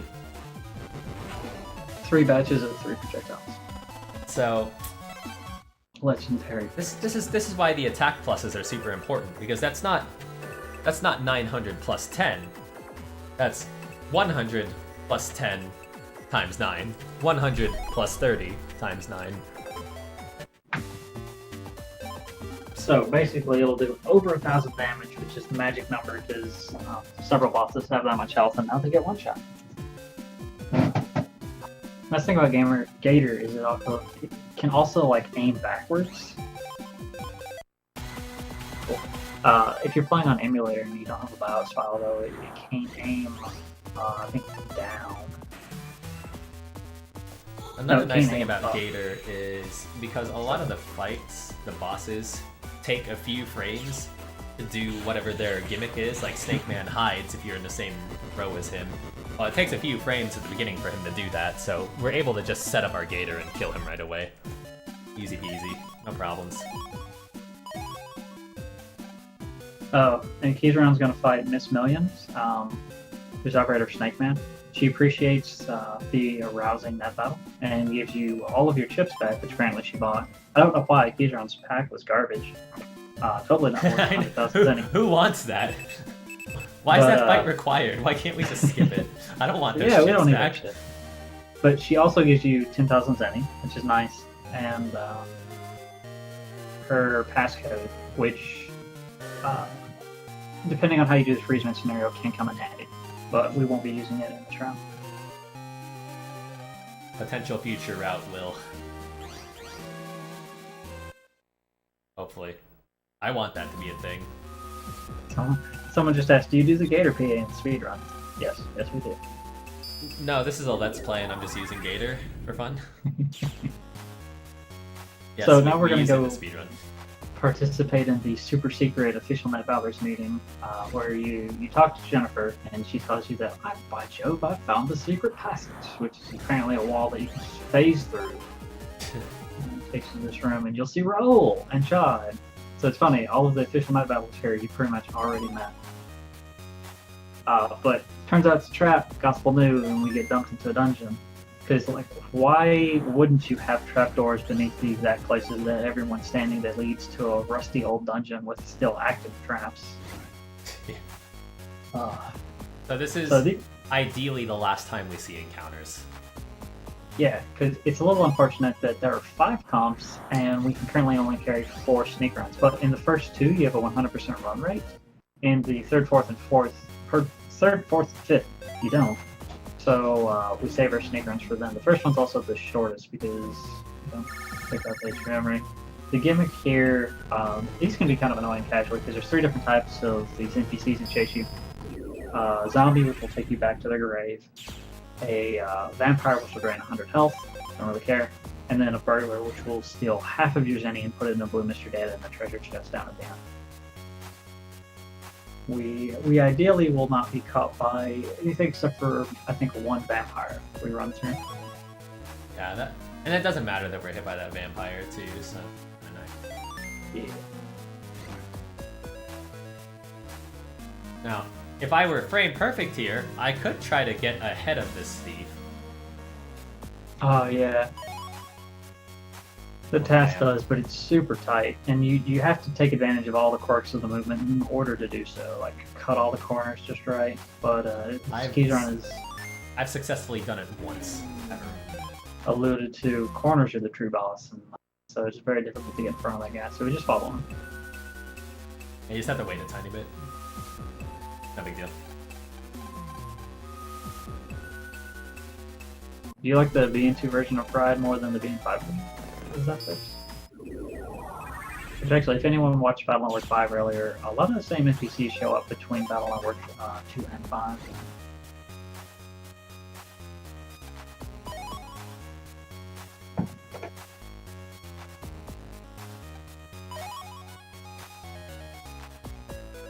It just says Snake Run. It's supposed to be Sneak Run, but I can't pronounce things. The task also does the waitress skip on Jennifer. You did it! Yay! But yeah, I always do that one. If you're frame perfect, that saves walking around. So it is I was not frame perfect, but it's always fun. Yeah. And a bit ironically, at the start of the second comp, we get sub-mem, so now we can carry 5 sneak runs, but that'll only help later on. Oh yeah, and then like Lane gets stuck in a burning ring of fire, and he's only able to access this area because of the wireless terminal that Mail gave him before the trip, because she read his horoscope and said that the wireless would be a lucky item for him. So big one.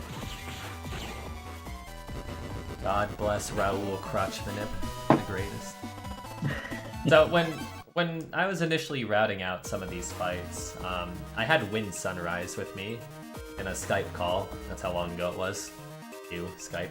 But we tried to figure out ways to make that consistent, and something that we came up with was the Walk of Doom. So to simulate an amount of time to pass, we would walk from the corner to Raoul. Then Monty found out if you just do it at a certain time, which was actually reasonable to hit, then it works just as well, and you don't have to walk, so there's no execution behind it. So that kind of killed that. But to my great delight, there is one manipulation in this game that still utilizes the Walk of Doom. You'll see it eventually, and it's great. That PA is 100 damage per projectile with 9 total projectiles, so unaffected it is 900, with an attack plus 10 it's 990, so on and so forth. Yeah. If you have to if you have to move from where you start into a specific trigger or interactable, whether you walk or run will change how long it takes to get there, and every frame will be delay advanced RNG, so it gives you a different window set. So sometimes walking is a better setup. Cool.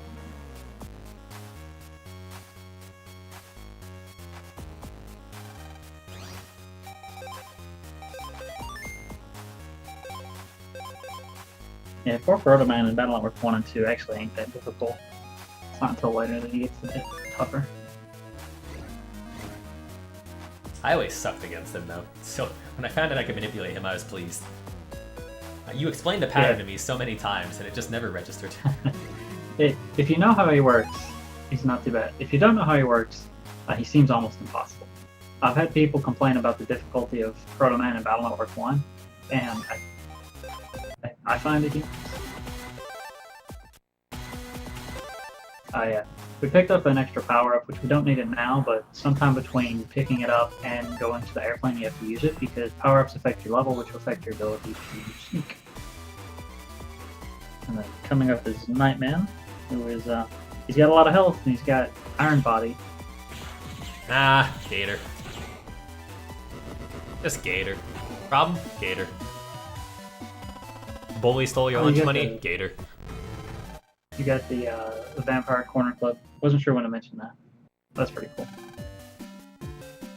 Similar to Battle Network 3's Claws, these things take up a circle, not like a full square, so you can clip past them around corners.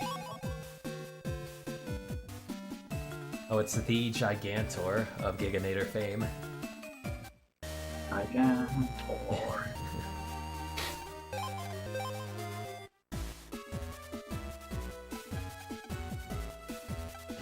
So, you know, we just did things, and, you know, we just dealt with a terrorist organization, whatever. We're gonna go on this plane. I'm sure nothing can go wrong. That nervous scientist is probably no big deal. He's probably just scared to fly.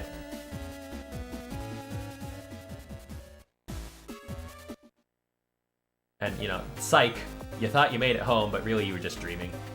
Now, these planes are really advanced. Like, these are some nice planes. I wish planes like this existed in real life for us common folk.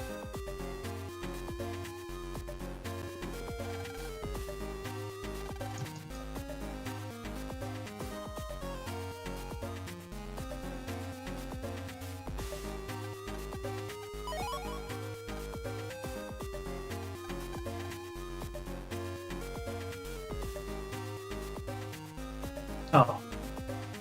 I'm logged into TeamBN on Twitch. It's always awkward when you like try and talk and then you're on the wrong account. How many rages did I go through? None.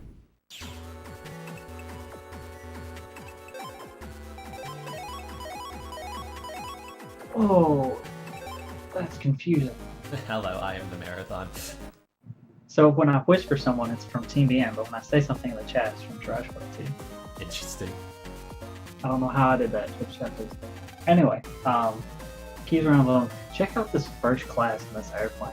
It's so huge. It's like flying 2 living rooms. I know, it's not fair. Like, But, their version of economy is our version of first class. Their version of first class is, like, a private jet. And then they got super first class. Pretty crazy.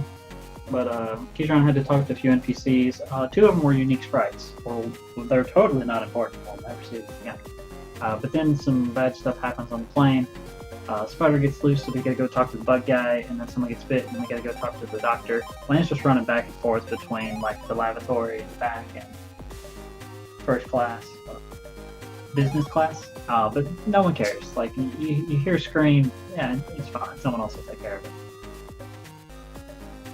The most ironic part is the guy that got bit was the official net battler, because you always have to have an official net battler on board these planes in case anything goes wrong with the computers and it's a virus that needs to be dealt with. So now Lan has to hold the rep. The rap is the best part. We get whiskey. We're, what, 12? And I don't even remember how old we are. Bad guy. But yeah, if you follow his rap, we'll give you some of this whiskey. But Lan has to go collect a cap, some whiskey, a string, and a stick. and this bug expert MacGyver's together a trap to catch this giant spider in the pilot's cap, which I'm sure was very effective. Yeah, I would have considered dubbing over the rap, like what happened with the UnderNet guy, but Terra's on a bit of a delay, so it wouldn't have been smooth. Yes. Sorry about that.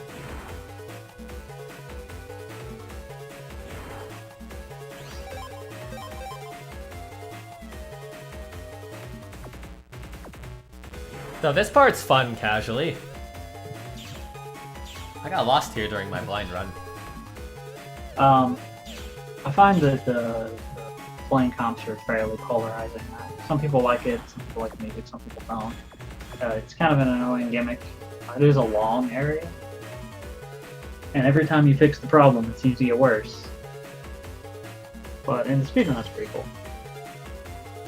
This is the shortest segment in a speedrun too, and it gets immediately followed up by the longest segment in the speedrun. Disgusting. Oh yeah. EPM definitely did skip for it, which was pretty good. If you can find the video method, I welcome you to post that in chat. I think some people find it amusing.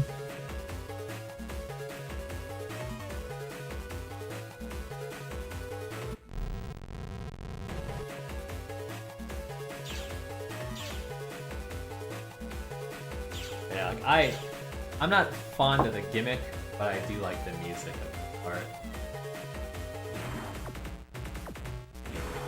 But it's probably the most repetitive of all the tracks too. So it's hit and miss. I can see why people don't like the track. And that one red terminal is like slightly offset. Like why? There's so many things that are slightly off center. Perfect encounter. Let's go. Please no. I got one during practice. Ah, how? It must be something about how the plane comps lined up, but it doesn't make sense to me because every time you cut a corner, that throws it off. Like if you, whenever you do a transition, because it's like your step counter's going up and the sneak run counter is going down. Sneak run counter starts at 6,000. So sneak run counter going down from 6,000 has to hit at or below 0 at the same time that your step counter is a multiple of 64 on which you get a positive encounter check. The odds of that happening seems like it would just be completely ridiculous. And yet, here, Keizaron. That's my shtick. I believe it's only ever happened to you, right? I don't know anyone else that has had it happen. Maybe your cart's cursed. Maybe. I mean, that's just how I am, man. I make lemons out of lemonade. That's pretty good.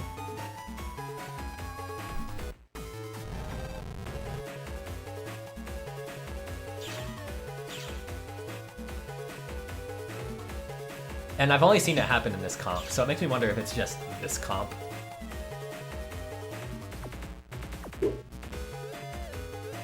Maybe. So the other neat thing is that whenever your sneak run runs out, it will reset your step counter to 0. So you don't have to use the sneak run again immediately. That's different in other games, so it does vary. That's why you'll see my sneak run out, and sometimes I'll just keep running a little bit. I only bought 4 instead of 5. It's less about the money, even though it saves money. It's more about having the menu less. It's a proper risk to take, because you're just assuming you're not going to get butchered by an encounter of some sort. Also, I believe this cutscene resets it too, so it wearing out here means I can delay it. I can use it here instead, that way it doesn't wear off before my minute. Because we'll go shopping again before we need to sneak run after this comp, just to build it back up to 5. Yeah, in Battle Network 2 there's 5 stars, and to unlock hard mode, which you play through the game again from the start, and all of the enemies have, 50% more health and 50% more damage? Something like or is that. it Yeah. twice? But you can only get it, the 5th star, or like the purple star, from PvPing with someone and getting the 10 secret chips. The first 4 you can get. 10th, or the 5th one, takes the 10 secret chips. So this particular comp is interesting in the sense of I did blue first, then red, because it's faster, but you can do it either or. I don't know if there's any other comp here where you can do it in reverse order.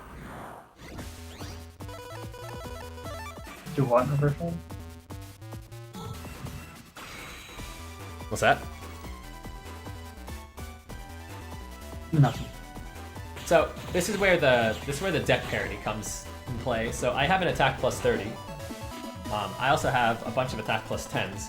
So the way that my folder is set up now is I'm either going to get my Gator draw and then 2 plus 10s, or my Gator draw and a plus 30. So I will always deal 1,000 damage. Oh, it's True Life Virus. I forgot about that. Because the Mole Virus is programmed to leave after it takes a certain number of hits, but it has more health. So you just literally can't kill him. How's that for bug testing? You can go back to the plane. When you go into the airport and you try to go to Netopia, they'll ask if you want to go to Netopia or the plane. Yeah.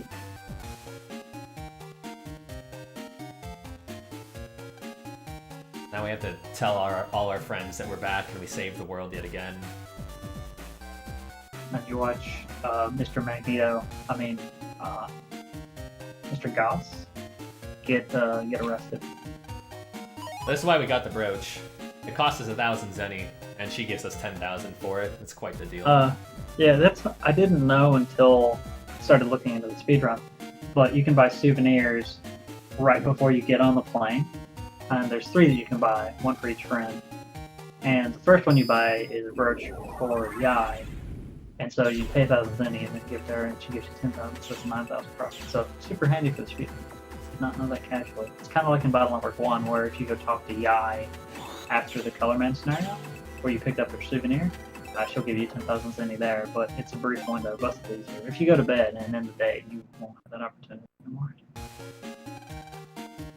Speaking of going to bed, if you noticed, I jacked into my PC before I went to bed, and I insert that key. If you don't do that, then there's ice blocking that, and I don't think you can remove that ice right away. So your travel gets severely gimped. Yeah, if you forget to do that, you lose a lot of time because you have to fight your way around and do like all sorts of backup strats.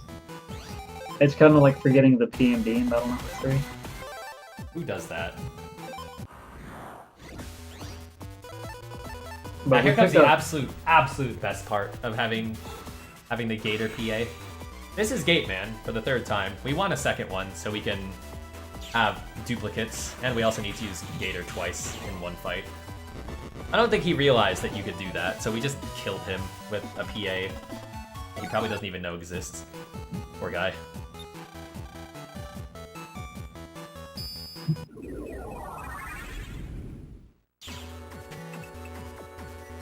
Good man, I'd like to introduce you to my friend, Gator.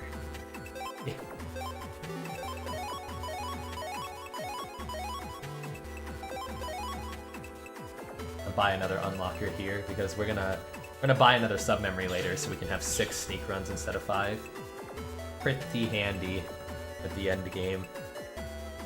Oh yeah, because the extra Zeni, it's faster to buy it. I remember always picking it up. That's another nice optimization.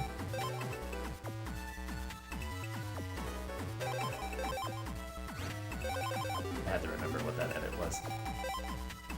So now we get a free pass. We can enter the airport whenever because we saved the day. Being a hero has its perks. Indeed. And it is, well, got wood. Lord Vash is pleased.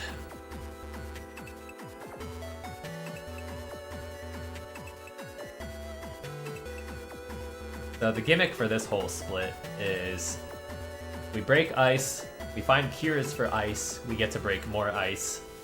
Because there's weather on the internet. You know, whenever a web page freezes, it's FreezeMan. You put ice.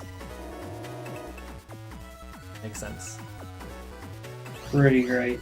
You start off being only able to break the gray ice, which there's a cool fight coming up because it's got Dominers, which are pretty annoying enemies, but Keizaron got a chip that's given to you in the airplane scenario, and it's got a command code, so we'll see how that goes. Easy. Easy. If you hold A and spin the D-pad, you send a fist down each row, which does breaking damage, so you can kill the bouncer super quickly. Another strat we stole from the task. Now, if I didn't get that, it wouldn't have been too big of a deal because I do have wood style. It would be slow because my charge is slow right now, but otherwise that fight is absolutely obnoxious. Especially if you're a Lex style, because your Buster, even though it's ice and you do double damage, it's like 20 per shot, 20 or 40, and you paralyze them, so it takes them longer to attack you the next time. So PAs are set damage without like modifiers, like. Oh, did I not talk to Dad? I think I forgot to talk to Dad. Oh, we just wanted to go to the woods for a little bit. Like Okunen's, just a nice relaxing area with music. Well,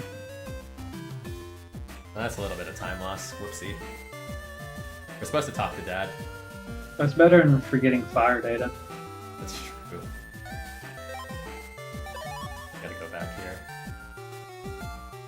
Do you go to the board then talk to Dad, or you talk to Dad then go to the board? Forget when you board go to then the board. Dad. Gosh, this FreezeMan scenario is like so boring and repetitive. You forget what we'll put her on. Okay, let's just pretend like I got this the first time. What an atrocious thing to forget. And splice.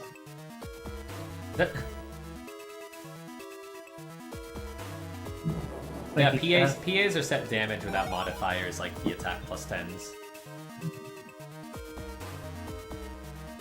So it doesn't matter if I have a V1 or a V3 of a chip, it's still gonna be like that's why Gut Shoot was always 400 no matter which GutsMan I used. Gator's always gonna be 900. Minus, you know, modification.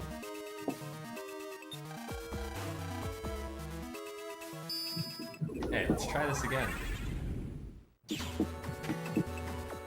But you need to get the heat data at some point. The game doesn't tell you about it until much later, but since we already know.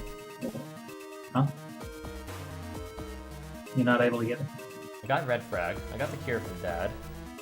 Oh! Did you oh save my roll goodness. yet? Okay. Nope. No, well. Yeah, I didn't do that. Wow. Okay, that's what happens when you have a mega brain fart. So, we talked to Dad, we got red cure. The scenario starts out where you're supposed to find roll, but we can't get it until we can break the red ice, which is blocking her in Yumland. So we gotta go to Kodo area first. So now we can go to Yumland, break the red ice, save roll, and talk to Mr. Proc, who tells us about his friend, something about heat data. Not talking to Dad really threw me off. Yeah. So we need to go do that, go back and get the heat data. Because they don't tell you need it until much later, and I don't even know if they give you a good hint for it. It's just like, it's a hot place. You're just like, okay, let's go check all the ovens. Oro, please stop.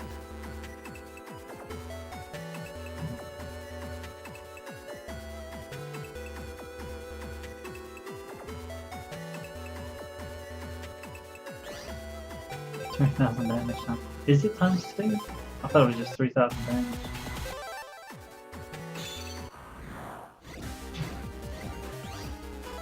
Does each part do 3,000 damage? So does anything even have more than 3,000 health to actually verify that it does that much? We can't fly over gaps or jack out. She's like, well, there's ice on the road. I guess I'm stuck here.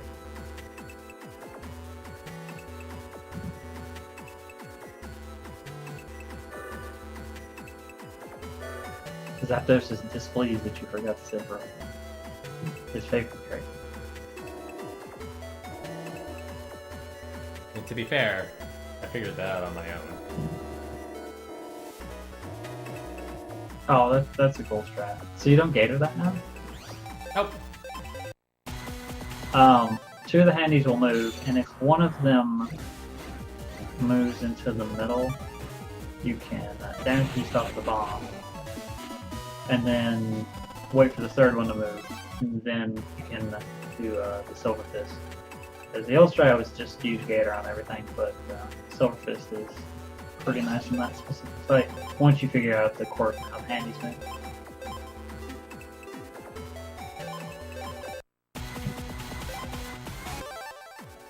Did you save the prog and then what? Yeah, because Silver Fist saves a folder edit until a little later. We just edit on you the did a routes folder instead. edit before. Yeah. Okay. Silver Fist is faster because we saved the PA, so. Okay, that order makes sense now. Slight optimization. Okay, now we go. Before Horo says it like 4 times. Because the internet's frozen, that you can't do anything when the internet's frozen. Which, the story for this section is that the internet controls natural disaster suppression systems, and because FreezeMan has froze it, nature's rage, which has been built up over generations, is now breaking loose and causing like UV radiation, earthquakes, floods, because the internet's frozen.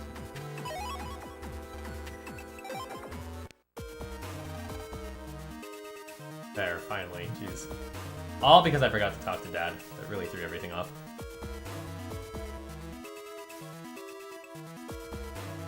Silver Fist doesn't count as a double triple delete, just kidding though. Yeah, there's probably, because it's since each one individual. Double and Does triple that matter? deletes. Well, I mean, I guess if you're gonna like route for a longer category.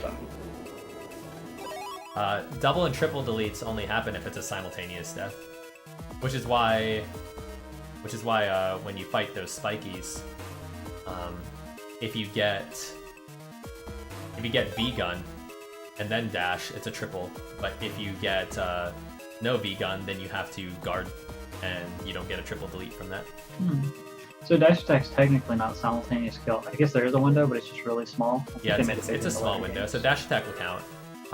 The dash attack counts as one whole attack, whereas guard star is treated as separate per square. Same with Silver Fist. Cool.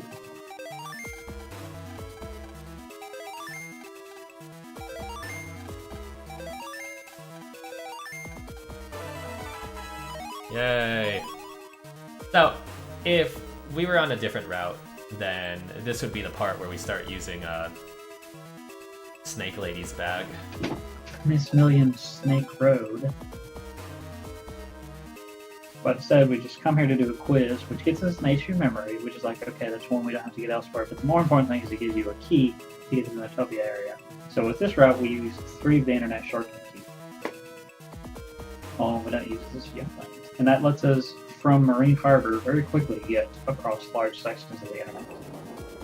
And since FreezeMan's scenario is all about going back and forth between large sections of the internet, it takes quite a bit of time.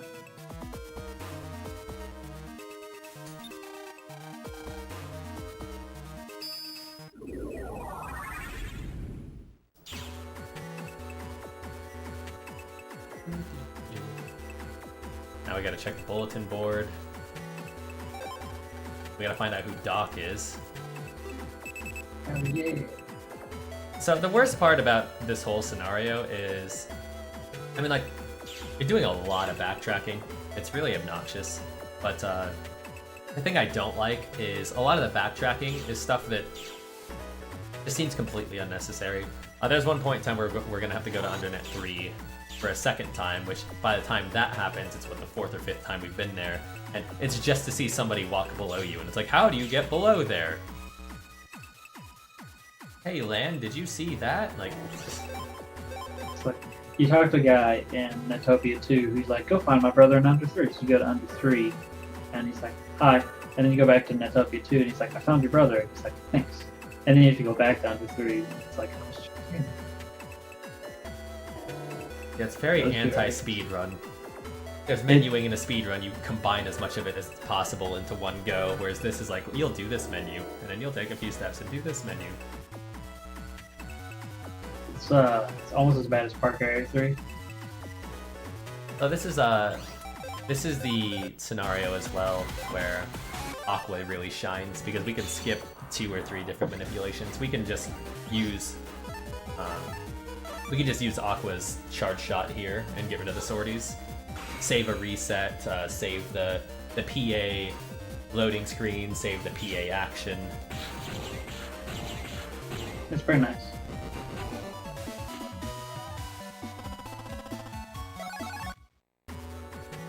I did almost fell asleep during this part. Is this during like the week of races? I remember I got so lost at this part during my blind race. It's Like, not casual friendly.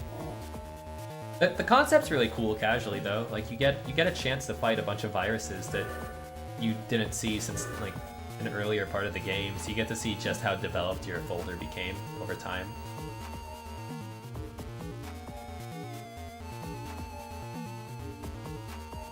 the physics behind Gator is pretty interesting too, because it'll lock on to each enemy, but if it impacts one before it gets to its target, it'll hit that one instead.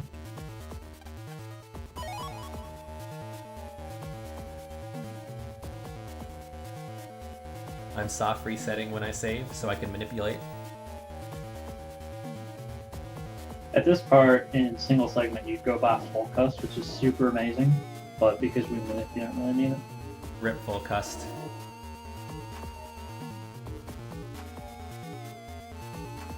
I am playing on my Nintendo GameCube using the Game Boy Player attachment. Because console is king and emulators are for weenies.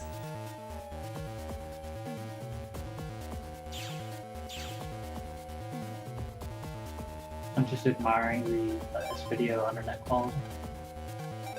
It's so good. I really like the look of the UnderNet and Battle.net too.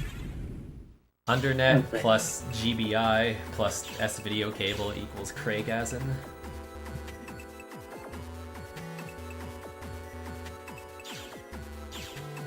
Well, I mean, I'm using a hardware that is GBA, so whatever you played on is what I played on too. It's just I'm doing it through my GameCube. The Game Boy Player is the Game Boy Advance hardware, just appropriated for your GameCube.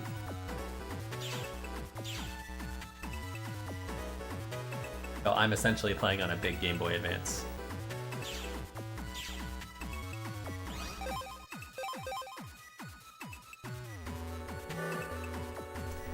This is the part where we need to give him a Zapping to be... Now the funny thing is this shop sells the Zapping too, but it's not B code. Which I think that's why he's here. I think that's the plot. It's like he's here to get that shit. The store doesn't have it.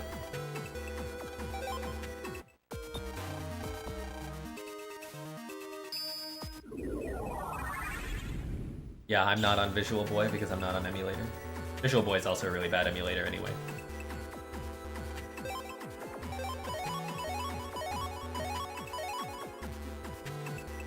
You would never use a wireless controller for speedrunning because of the input delays. That'd be awful. I prefer using the GameCube controller, but for this game I use the SP because I'm not as good at being precise at omnidirectionals. But like my Pokemon speedruns, you'll see me use a GameCube controller. This is trip number 2 to the UnderNet.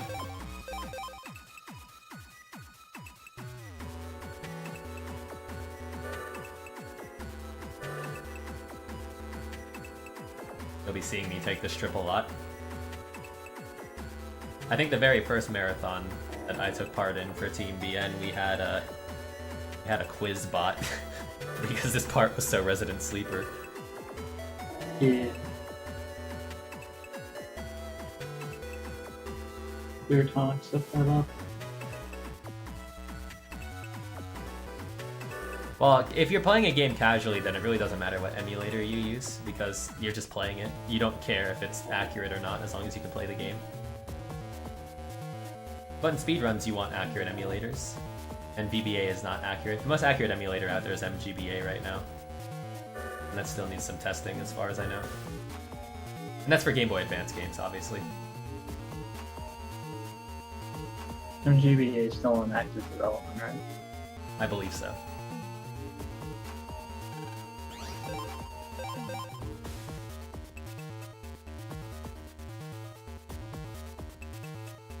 if you buy a GameCube controller, you'll need to get another USB device so your computer can pick it up. Unless you buy one of those like third-party Cube controllers that do have USB natively.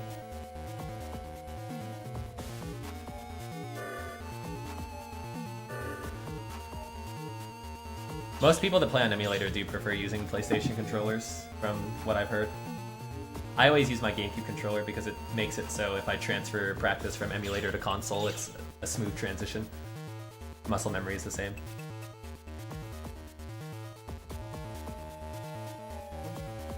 Yeah, I remember.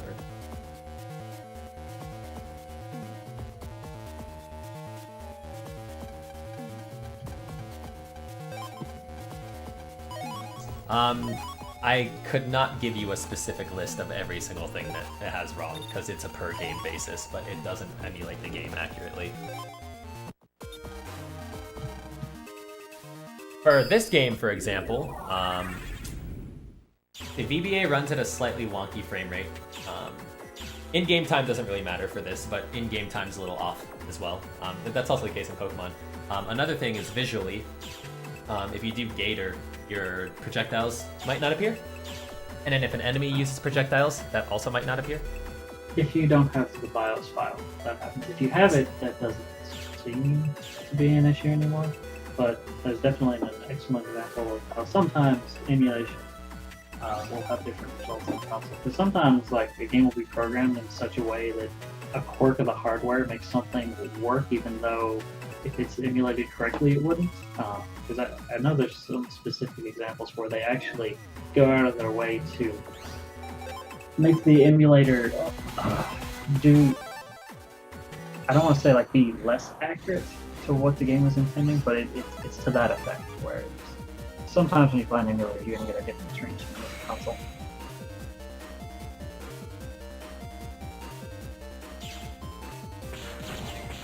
With a really good example in the Pokemon world, if you look at Pokemon Emerald or Sapphire or something like that, it's inaccurate because the transition between map and battle is quicker on emulator than it is on console.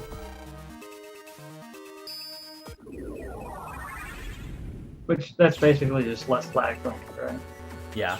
And then the reason why that's a huge deal is for the longest time the Pokemon community was using in-game time to measure their results. So because you had faster transition, the in-game time wasn't accurate because certain points, if not the entirety of the transition, don't count toward in-game time. So it's kind of silly. The more encounters you can have a run that had more encounters but was executed better, yet still be slower in real time but be faster in game time than if you had less encounters because of the transitions not counting toward in game time. VBA in general just isn't. VBA is for accessibility. It's definitely not for accuracy of speedrunning. Indeed. MGBA, from what I hear, is a lot better, but it's not fully implemented yet. And I haven't done any personal testing myself. I tried it once and it didn't register my GameCube controller, so I dropped it immediately. But there's ways around that. You could use a program like Joy to Key or something.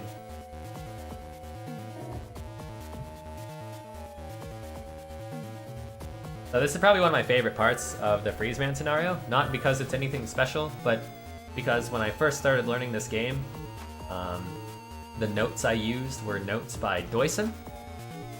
And the next Navi that I'm going to talk to, according to the notes, was labeled as an orange Navi. And once we get to him, I'll let chat decide if it's orange.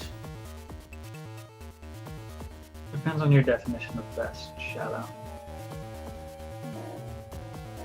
Best either means easiest to use or more accurate. Those will have two different answers.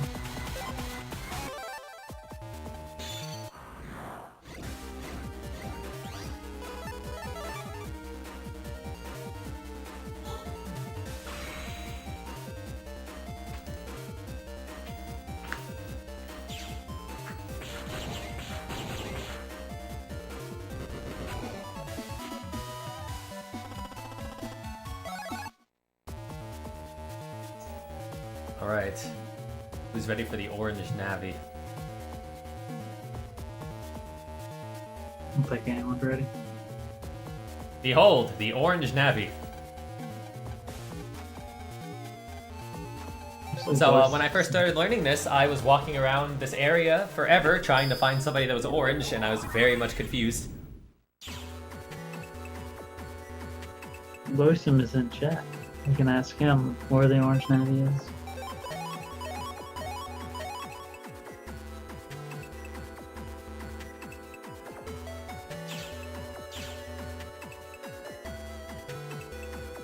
When you say at least FPS issues, you mean it runs smoothly on your computer? Because the more accurate you do hardware emulation, the more intensive it is on your CPU. So partially depends on how good your computer is, how smoothly a more accurate emulator runs, which is a bit ironic.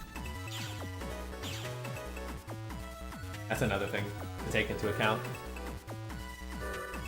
Because your own CPU hardware will determine if an emulator like VBA is partially crap, total crap, or not as bad as everyone else, but still not accurate.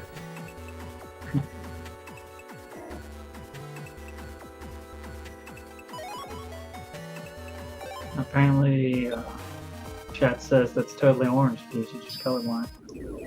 I mean, I am colorblind, but I know that's not orange. I used Tara's notes for the blind run, and I didn't understand anything that was going on. I remember I scrolled to my B's. So good. It's like, I made those as a reference, and I was going to be like, watch a speedrun and then have these. But sometimes people skip step 1, and then it doesn't make as much sense. Well, I had to skip step 1, it was blind. No, this is true. Friendly reminder that during my blind BN4 race, I didn't know you could folder edit until like 3 hours into the race. And then I completely forgot. I completely forgot when we started doing 2 that you could folder edit. So I beat QuickMan with my Buster because I ran out of chips because I didn't understand. QuickMan's a rough fight, actually. I bought a used Battle Network 2 card and it was at QuickMan. Because once you get into that comp, you can't leave until you beat him. So if you have a poor folder, It was you're awful. Stuck with it. It was the worst experience of my life. Now see, this is that last trip. Well, I mean, we still have one more trip to the UnderNet, but this is the last repeated trip. In the sense of we're going to an area we've already been to. This is what I was complaining about earlier. We were just in Area 3 to talk to that orange Navi, and then we had to run back and talk to his brother, and now we have to run back again just so we can see somebody walk below us and we can go, "What was that?" Or "Did you see that?" or whatever he says. Yeah. Everyone bid a fond farewell to Under 3. Just kidding, we'll be back later. Like we literally go to Area 3, we step on this part, we get absolutely confused that somebody's walking below, and now we leave. Great backtracking. We still haven't gotten BN3 back for Monty. What a beast. Monty's a monster. Yeah. I remember when people first started getting into Battle Network after the initial rush. We were at AGDQ 2014 and someone took Methods BN6 record and then improved it. And then improved it. And improved it. So we were like in the hotel room. Method was trying to do a run to take it back. And then a similar thing happened when Beacon actually did Battle Network 4 because no one was taking that game seriously. We went back to that too. And then Keys took Battle Network 2, Monty took Battle Network 3. Monty had Battle Network 2 for like one run. Yeah, he's like, I'm gonna. Because he debuted the new route. It completely creamed me. That's true. And the reason why it creamed me so much was because he was able to skip the real life prog, which was a huge time save because he didn't need to buy full custs, so he had money. Yeah, makes a difference.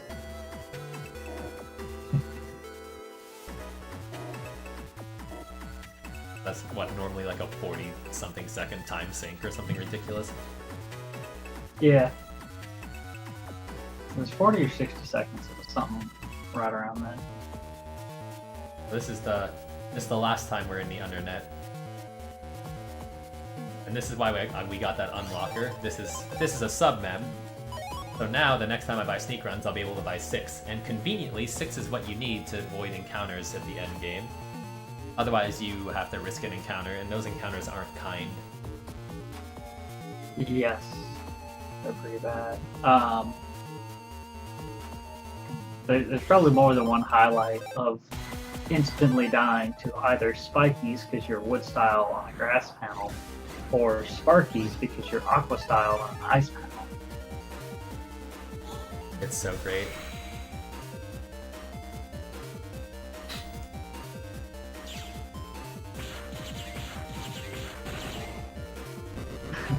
Poor Falzar just couldn't get the attention. At least it beat my time. Because I did Falzar. No one was doing Falzar. I'm trying to think. Method had like one run of it. And so I improved that. Keyboards for weenies and cheaters. Always seems like it.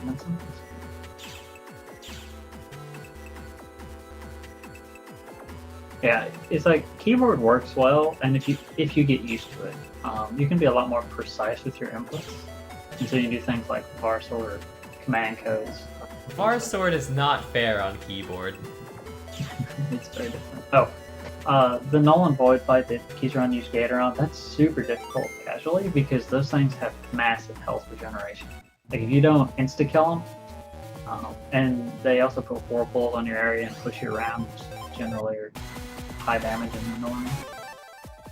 This part's also mega annoying, if casually, because like the flappies will get out of sync. And then the next two fights after this is a death sentence for wood style. Yeah. Did anyone notice the shape of the Kodo square? We'll be back here later. Maybe people can notice it. But these fights are really bad if you don't open draw Gator, which can be an issue in single segment. Because even with like 3 full cuts, 1 on reg, sometimes you just don't get the gate man.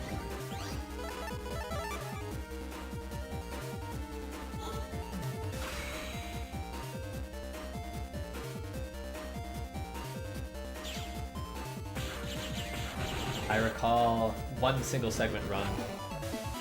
I got to this point, I couldn't draw anything, and burner damage stacks, and I was wood style, so they hit me once and I was over.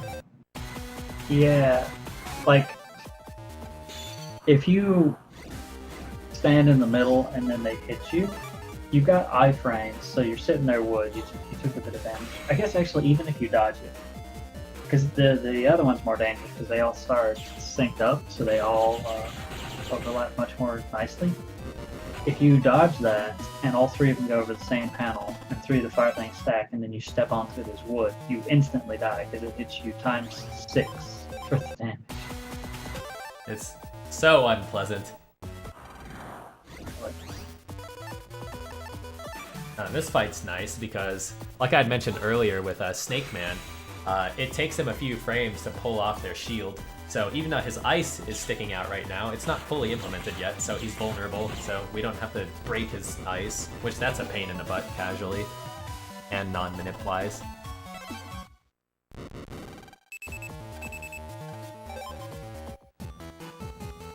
So now we leave, we walk by a dejected Mr. Famous, wondering how he could have lost to a child using a wind box and a fan box.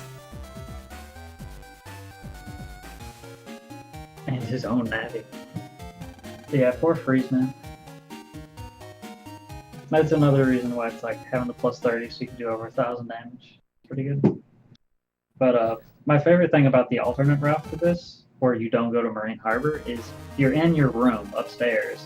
And so you come down from your room and your mom's worried about you. It's like, don't worry, Mom, I was just up in my room on the internet. Yeah. It's like, I was so concerned for you. Everything's fine, Mom, I swear.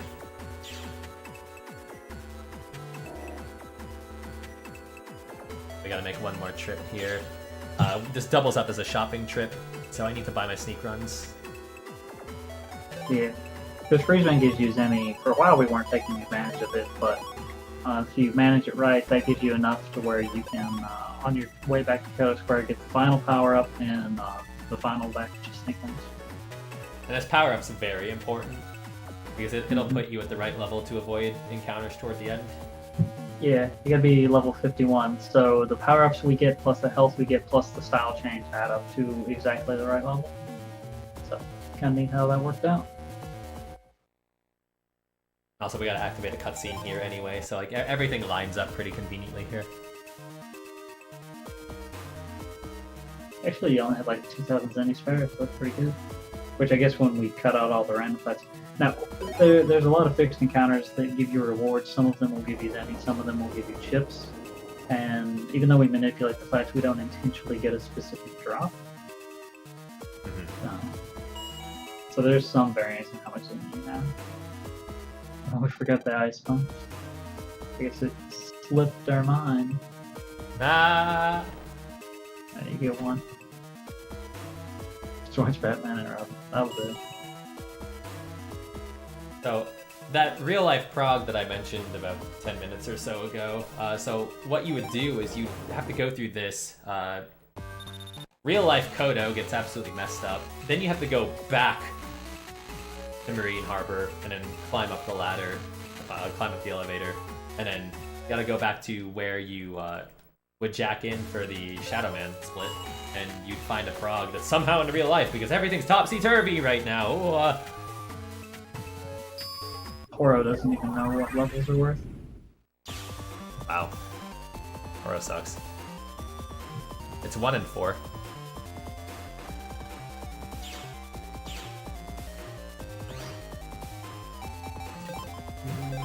No levels for door. Actually, method. In one of the World 3 areas, one of the levels, or one of the doors requires you to be, I think, level 7. But as far as any percent goes, you're correct. So the apartment complex here, it's kind of crazy. At the start, you can only access one specific floor, and from here you can get to all the others. All of the warp points are broken, so they take you to unintended areas. Whenever you fix them, you lose access to the whatever you fixed, but you gain access to that area by a specific floor in the elevator. So it's kind of confusing starting out, and kind of confusing when you're trying to learn the speedrun, but once you get it, like, it's not too bad. It's hard to look at a map though, since you have to jump between all the different areas. The best part, though, is the music. There's some good music.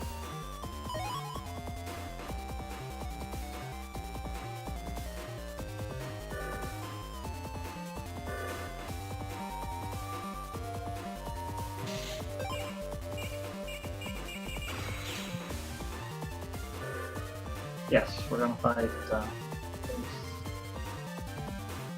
the totally real, for sure, but 100%, not a phony.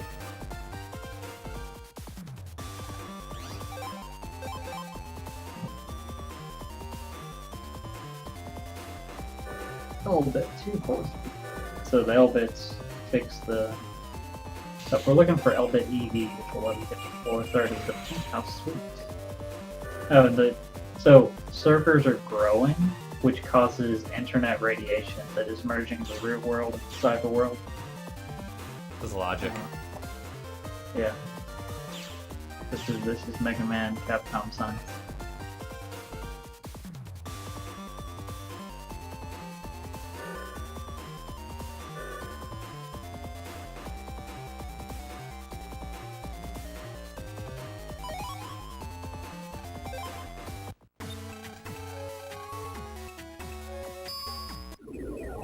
Once again, I don't think they intended for people to be able to do this in one go, but the one go being like be on the same floor, not necessarily one go, but we do it anyway because it's faster and speed is good. Especially the way that it's set up, I think it almost might necessitate that you have to use 4-2 to fix all these things. Perhaps. I guess it depends on the order that you fix it in. Now see, this is important to keep in mind. I have the L bit for that, but we're not going to it yet because we need the EV outfit. And if you close this off, you have to go to, what, like floor 24? Or something like that? Go to floor 24 in real life. Super duper slow to do it that way. So even though we had the ability to close off this damaged warp, we choose not to, so we can get this. And now we close it off. It's a tight fit to get all the sneak runs in here, but trying to avoid all random encounters. Because we still have 2 areas after this, and it's just too far to go back and buy additional sneak.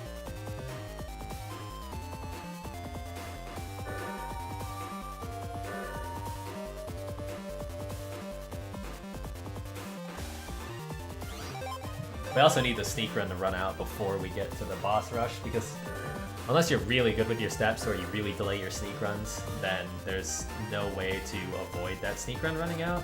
I think you can. I just haven't really put that much effort into it. Oh man, if you could stretch it out, that'd be funny. It's like, alright, now we're gonna go do the boss manip, and oh, sneak run right Yeah, now. and it just ruins it. That'd be awful. Never had that happen, but that's a good point.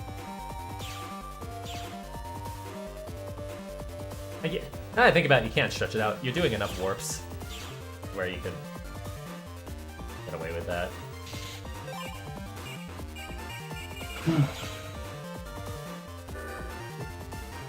Your step counter gets messed up enough. You could probably do it.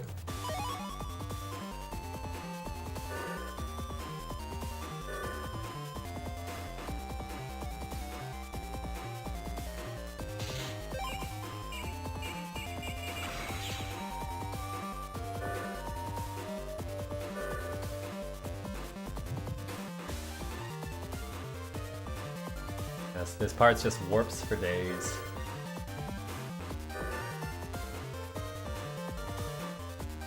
And the best part is your reward for all these warps is a boss rush. Like, hey, I did it, I fixed the world. Now fight 3 things that stand no chance against you. Yeah, it's like it's the V1 version of all the bosses. So the early ones just are a pushover. Which I guess if you're not expecting a boss rush, maybe it's reasonable.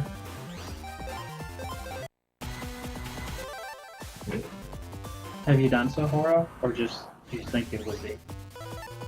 Because I don't disagree. I mean, I'm I'd need to positive see it can be. I just never did it. It's like there's one part where you have to risk getting an early encounter, and then you can stretch it out from there, and that's why I haven't done it. I think it can be done though, for sure. You know, I messed that up. Oops. Because these are chain fights, gauntlet fights, the same kind of setups apply where you have to figure out what RNG you're on and then do the fight specifically so that you get the correct round in subsequent fights. Because Gator affects RNG in a specific way, when the enemies move, it affects RNG in a specific way. I got too gun happy and I went way too quickly, so I beat.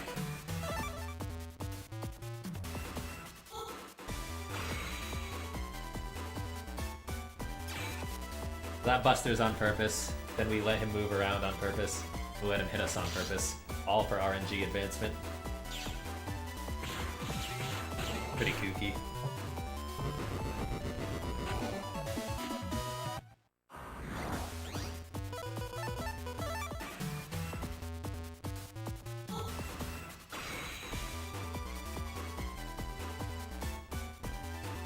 And then poor Cut Man.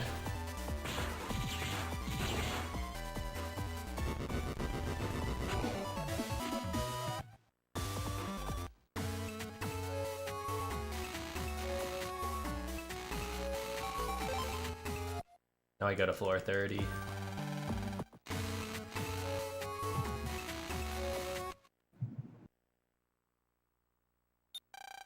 The eerily quiet penthouse suite.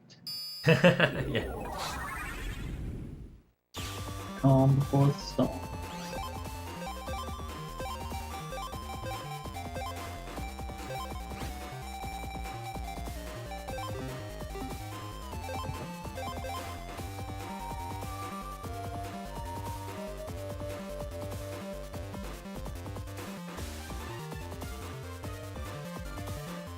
This is the part that if we didn't get that sub-memory, we would risk an encounter.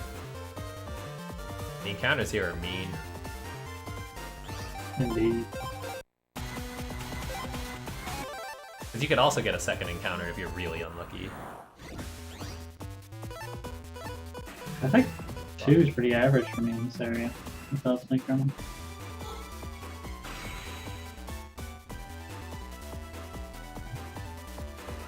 So you'll see me take these fights a little slow initially because I need to see what my draw is to advance the chain, just like with the gauntlet fights.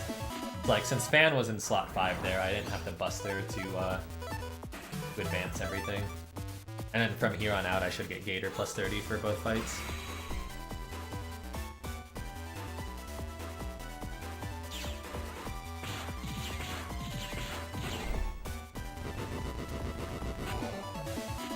Next marathon, I'm definitely doing a Japanese version now. People need to see that nonsense. It's pretty good.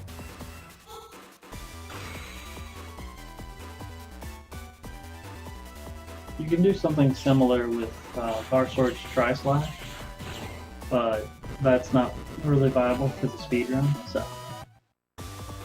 Also not as funny. Got one more folder edit.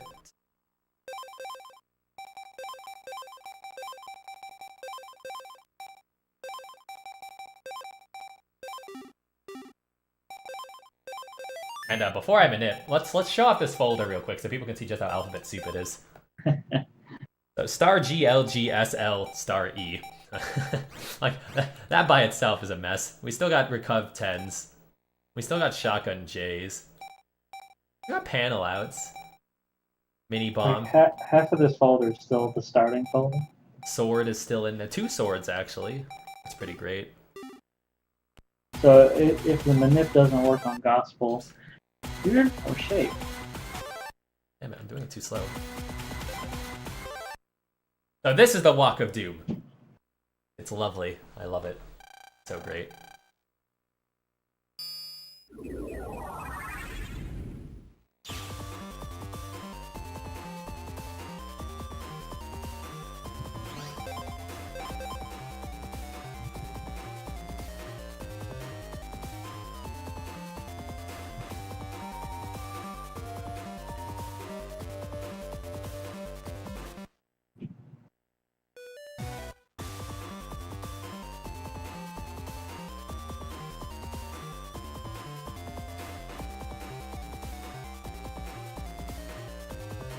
So this was really tricky. Shoutouts to Monty for figuring this out. Back 30 is not in slot 5, so base moves once. Or if you mess up 3 times. There's a whole mess of logic behind it to make this work. It was definitely quite the journey, I heard.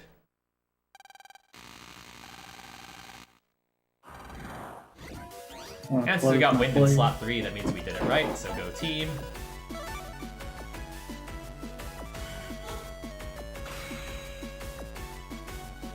This is the final boss.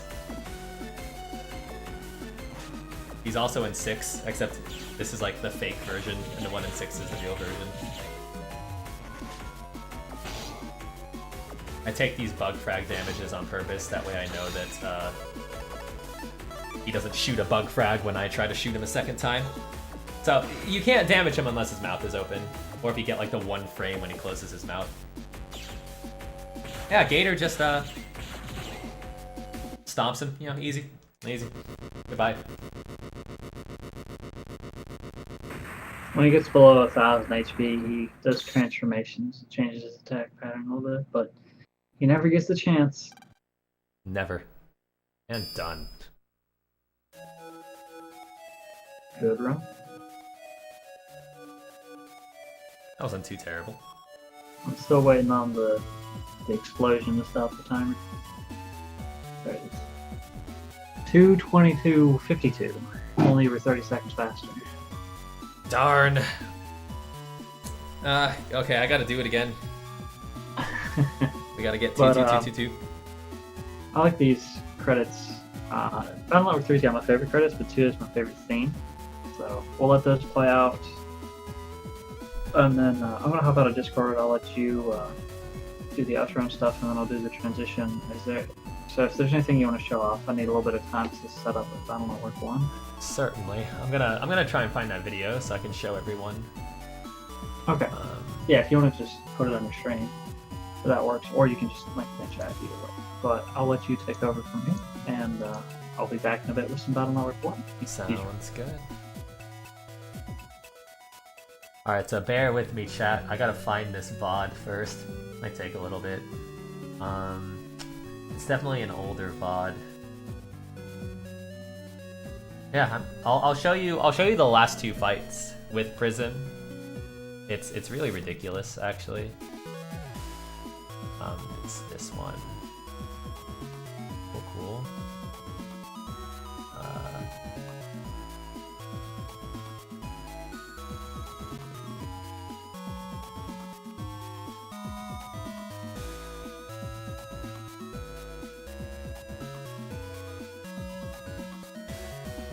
I'll make sure I get to a good timestamp here.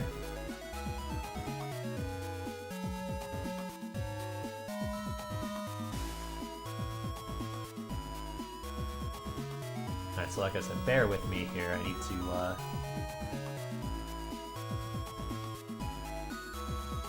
let's see.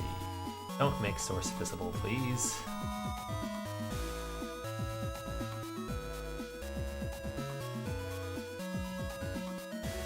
We're also gonna sit through the credits for the funs. You get to see all the fun stuff that happens post game.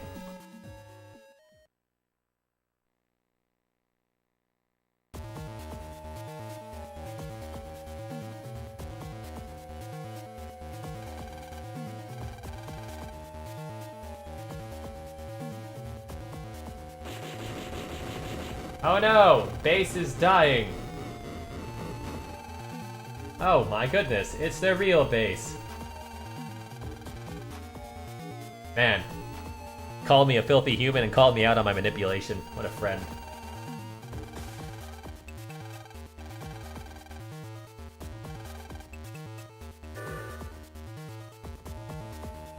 Called me out. Alright, we're almost there. I'm cropping this, and then I'll put it up, and you guys will see the joy of the Japanese version and how stupid ridiculous it gets. And then I will head out.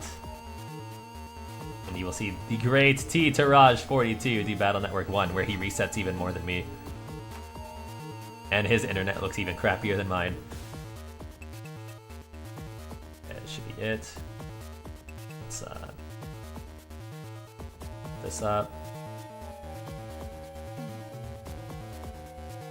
I don't know how well it fits. Go ahead and mute this.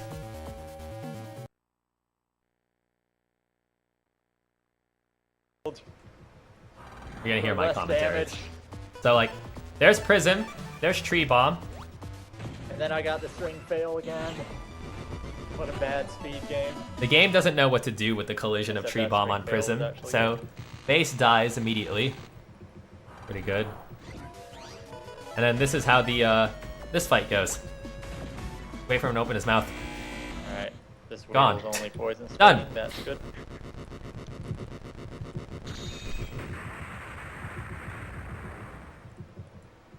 If you blinked, you might have missed it. So how about I back it up real quick so you can see it again. I said that string fail was actually good.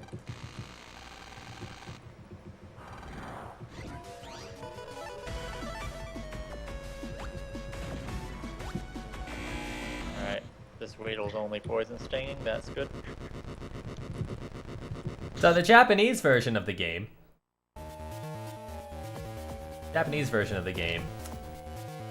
You would do that instead of Gator over and over and over. So you would save time because PA, you only need to manipulate 2 chips instead of potentially 4. It saves a lot of time, but I need to route it out better. So next marathon, I will for sure have that so you guys can actually watch it. But thanks for Thanks for being here for this run, guys. We got Tara